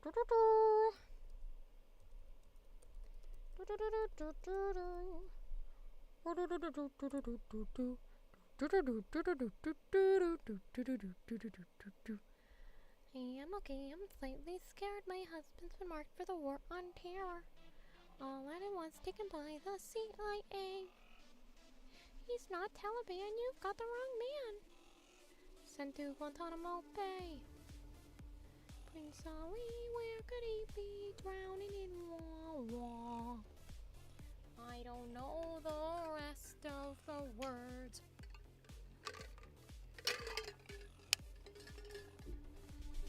Woo!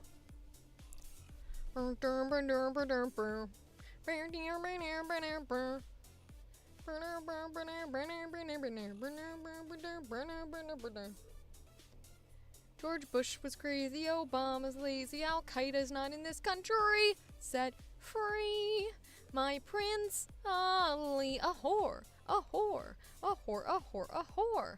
This town's gone crazy since I married Adam. They say I'm going straight to hell, she'll burn in hell, but the charges laid on me for bestiality could wind up getting me thrown in a cell. This audition is for PAL's main voice only. If you're auditioning for multiple PAL voices, please put each audition under their respective roles. If they are all put in the same audition, there's a chance that they will only be counted for one role and not the others. Okay. Customer service voice. Happy-go-lucky, cheerful to an annoying degree. Helpful, a treasure trove of information, and intrusive. Your floating computer companion that's here to assist with your every question and curiosity in the store. Always wants to be helpful and can be incredibly intrusive, occasionally even annoying. PAL has various voice types at their disposal. This audition's for the normal voice. Cute and excitable. Cute and excitable I can do. I don't know if they really wanted AI, but we can try an AI version, and then we'll just do a cute version.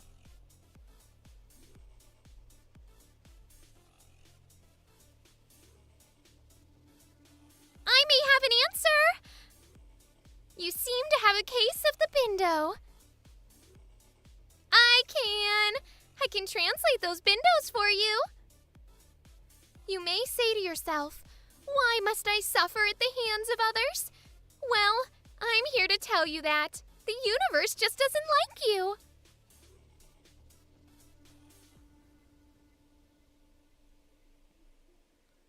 I may have an answer. You seem to have a case of the bindo. I can translate those bindos for you. You may say to yourself,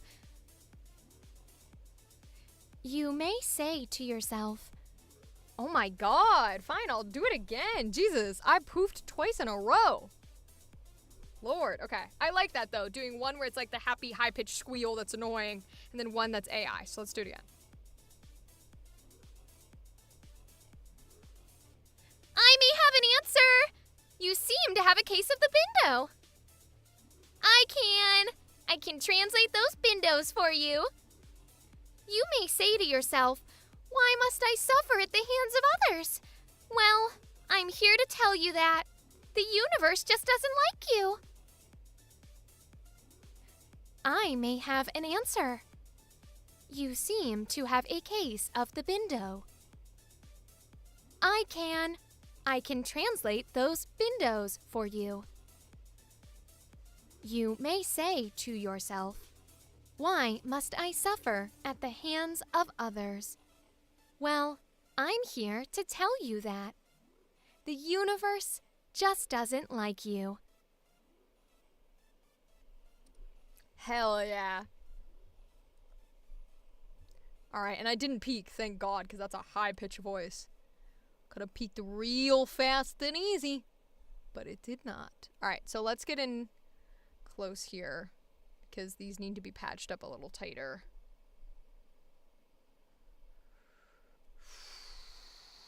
A whore, a whore, a whore, a whore, a whore. Is this his whole line? Yep, okay. This town's gone crazy since I married Adam. They say I'm going straight to hell, she'll burn in hell, but the charges laid on me for bestiality could wind up getting me thrown in a cell. Hey, isn't this crazy? No, I don't think I remember the rest of hers.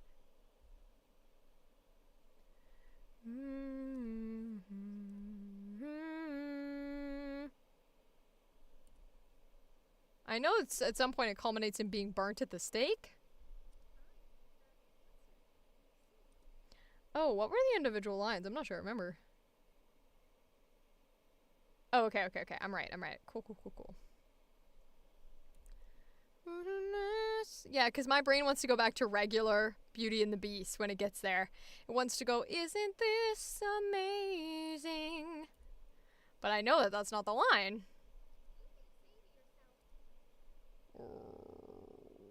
Yeah, that's where it starts. Okay.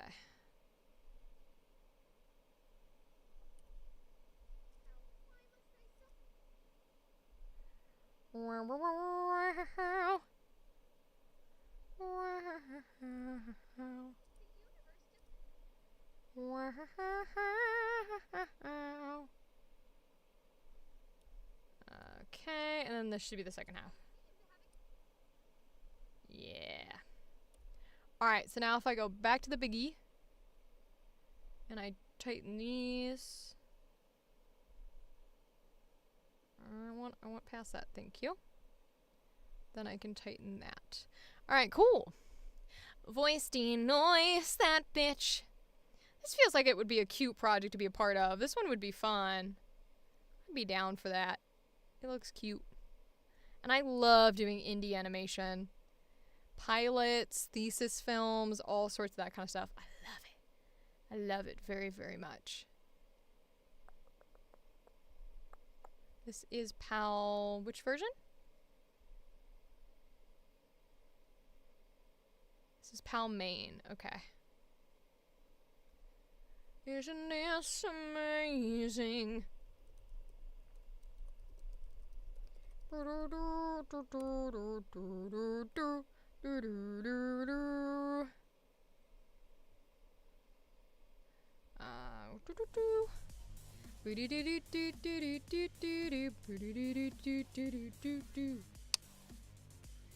I definitely don't know that one. I know the thank you BP, thank you BP, thank you BP, thank you BP. But I don't know any of the other words for that. And then I should know the Pocahontas one, because the Pocahontas is probably like the best. But I don't know if I do off the top of my head. Because I like the original Pocahontas song, so I don't know if I remember the other one. You think I'm an ignorant savage. Middle voice on there. As menacing as possible, deep growls. Probably not for me. The narrator voice. How-tos and workplace safety. Corporate positivity. Old-time announcer or transatlantic accents. Okay, we can try that. We'll give that a shot. You know how much I love doing the weird old-timey voices.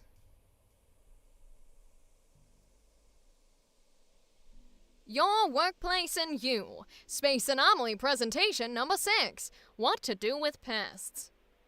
Are items from your cool space store suddenly going missing? Are people disappearing without a trace? Is this the work of some sort of paranormal activity? Wrong! Everyone knows ghosts prefer moles. One says, we're so close. I said one instead of once. Alright, let's go again.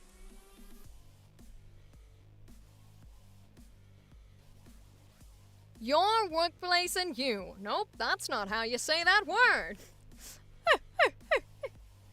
Oh, Lord, help me. Okay, here we go.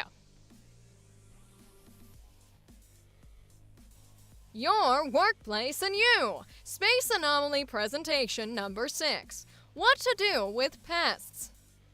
Are items from your cool space store suddenly going missing? Are people disappearing without a trace? Is this the work of some sort of paranormal activity? Wrong! Everyone knows ghosts prefer malls. Once signs of a bindo appear around you, follow these steps. Step 1. Go outside the facility. Step 2. Make sure you are at a safe distance. Step 3. Burn it all down. Job well done. Your workplace and you. Space Anomaly presentation number 6. What to do with pests. Are items from your cool space store suddenly going missing? Are people disappearing without a trace? Is this the work of some sort of paranormal activity? Wrong. Everyone knows ghosts prefer malls.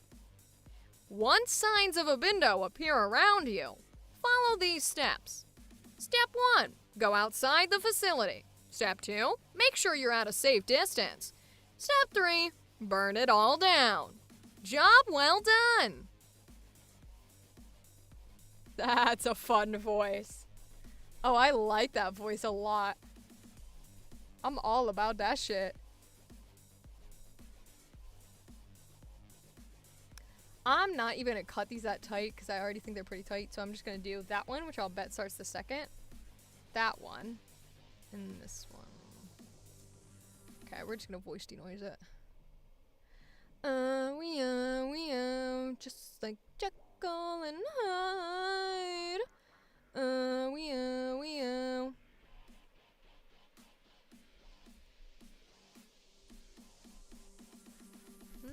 I can see it. I want to delete it. Okay.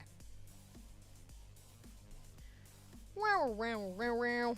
Wow, wow, wow, wow. Wow, wow, wow, wow, wow, wow, wow, wow, wow, wow. This is the narrator one. Okay. This is Pal. Oh, I always spell narrator wrong.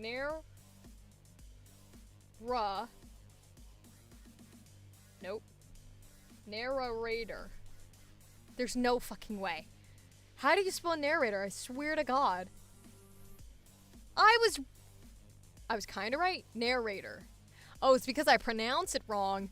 Oh, my Midwestern accent. Narrator. Okay, I see. The Midwestern accent strikes again and has me spelling things incorrectly because I'm pronouncing things incorrectly. What can you do? Absolutely nothing. Bad boys, what can you do? What will you do when they come for you? Absolutely nothing. Wah, wah, wah, wah, wah. Absolutely nothing. Wah, wah, wah, wah, wah. Okay. Submuted. Ooh, my computer is hot tonight. Ooh, hiccup. Poor guy. I got the fan going, but not enough, clearly. Come on, buddy. You can do it. You can load. You can load. Alright, well, I'll take a drink while you load. Unless I gotta refresh ya.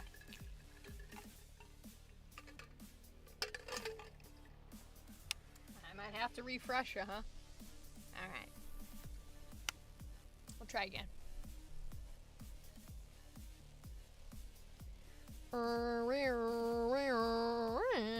Anger inside. Just like Jekyll and Hyde. Okay, processing. Excellent. Cool. Save. You're just not gonna load, huh? I would like to go back to that project. So maybe if I type in the space shift. Oh, we have to do proper spaces and shit. Yeah, open project. Alright, cool. Hopefully it's submitted. I guess we can check down here. Toggle 42. Oh, it just absolutely did not. What the fuck? Do I need to make it an MP3? Boo, making it an MP3. Fine. Fine, I will humor you, I guess. And I'll make it an MP3.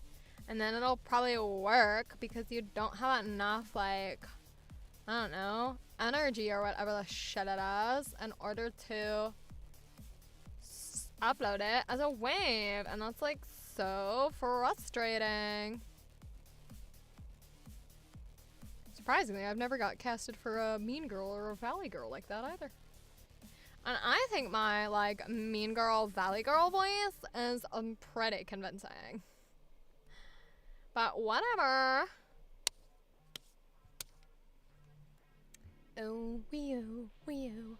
Alright, let's try the MP3 version. See if this one will upload. It's like Jekyll and Hyde.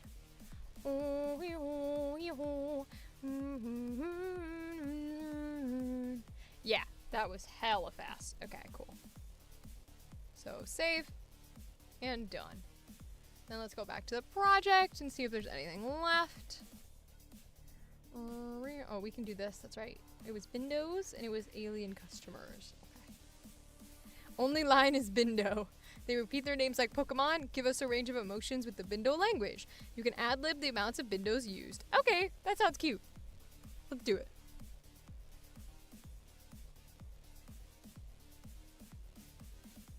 Bindo! Bindo! Bindo! Bindo! Bindo! Bindo! Bindo! Bindo! Bindo! Bindo! Bindo! Bindo! Bindo! Bindo! Bindo! Bin! Bindo! Bindo! Bin! Bindo! Bindo! Bin! Bin! Bin! Bin! Bindo!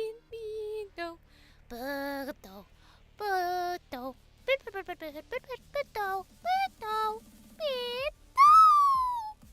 Bindo! Bindo! Bindo! Oh, that's so cute. They're adorable. I wanted to give them a bunch of different versions of what kind of voice I could do, because I think that's going to be more important for them than like I know they want to make sure people can do the emotion while saying names, but I genuinely think it's more important to be able to give different voice options, because you don't know what kind of voice you want. Okay, we will voice denoise the little Bindos. Just like Jekyll and Hyde. Oh, wee-oh. I'm like Jekyll and Hyde. Bindo. Bindo. It's just like soup. Aw, that's never gonna leave me, is how we would just be soup before they did their line today. I love the voice acting coaching. It's so much fun. Alright. Let's turn in our Bindo lines.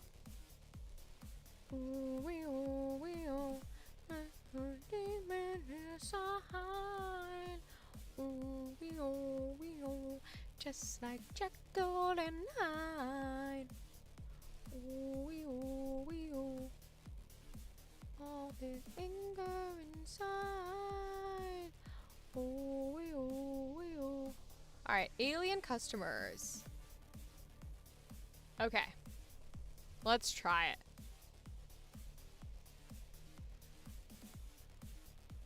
Hey man, can I get that in plastic? It's not like I'm trying to save the planet or anything. Well, I never! Wait till all 50 of my followers hear about this!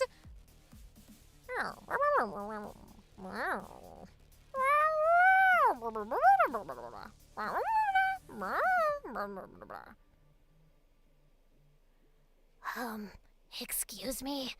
Can I get that in plastic? It's not like I'm trying to save the planet or anything. Well, I never. Wait until all 50 of my followers hear about this. Oh, no way! So, how long have you been working here? Whoa, that's like 10 Earth years, right?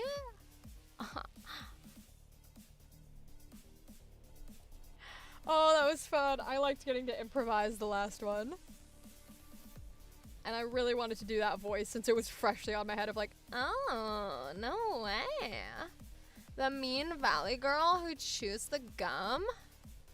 No way. Absolutely crazy that would be any kind of a voice that you would want someone to do. But here we are. Okay. Cut this a little tighter. And then voice denoise. Voice denoise, voice denoise, voice denoise, and render. Alright, export. These are the aliens. We'll do it MP3 just in case it doesn't want to take it. So. Space shift. These are alien customers.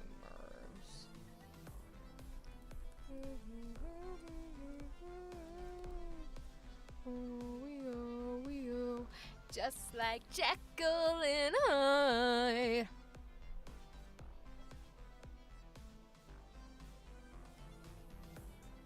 apply.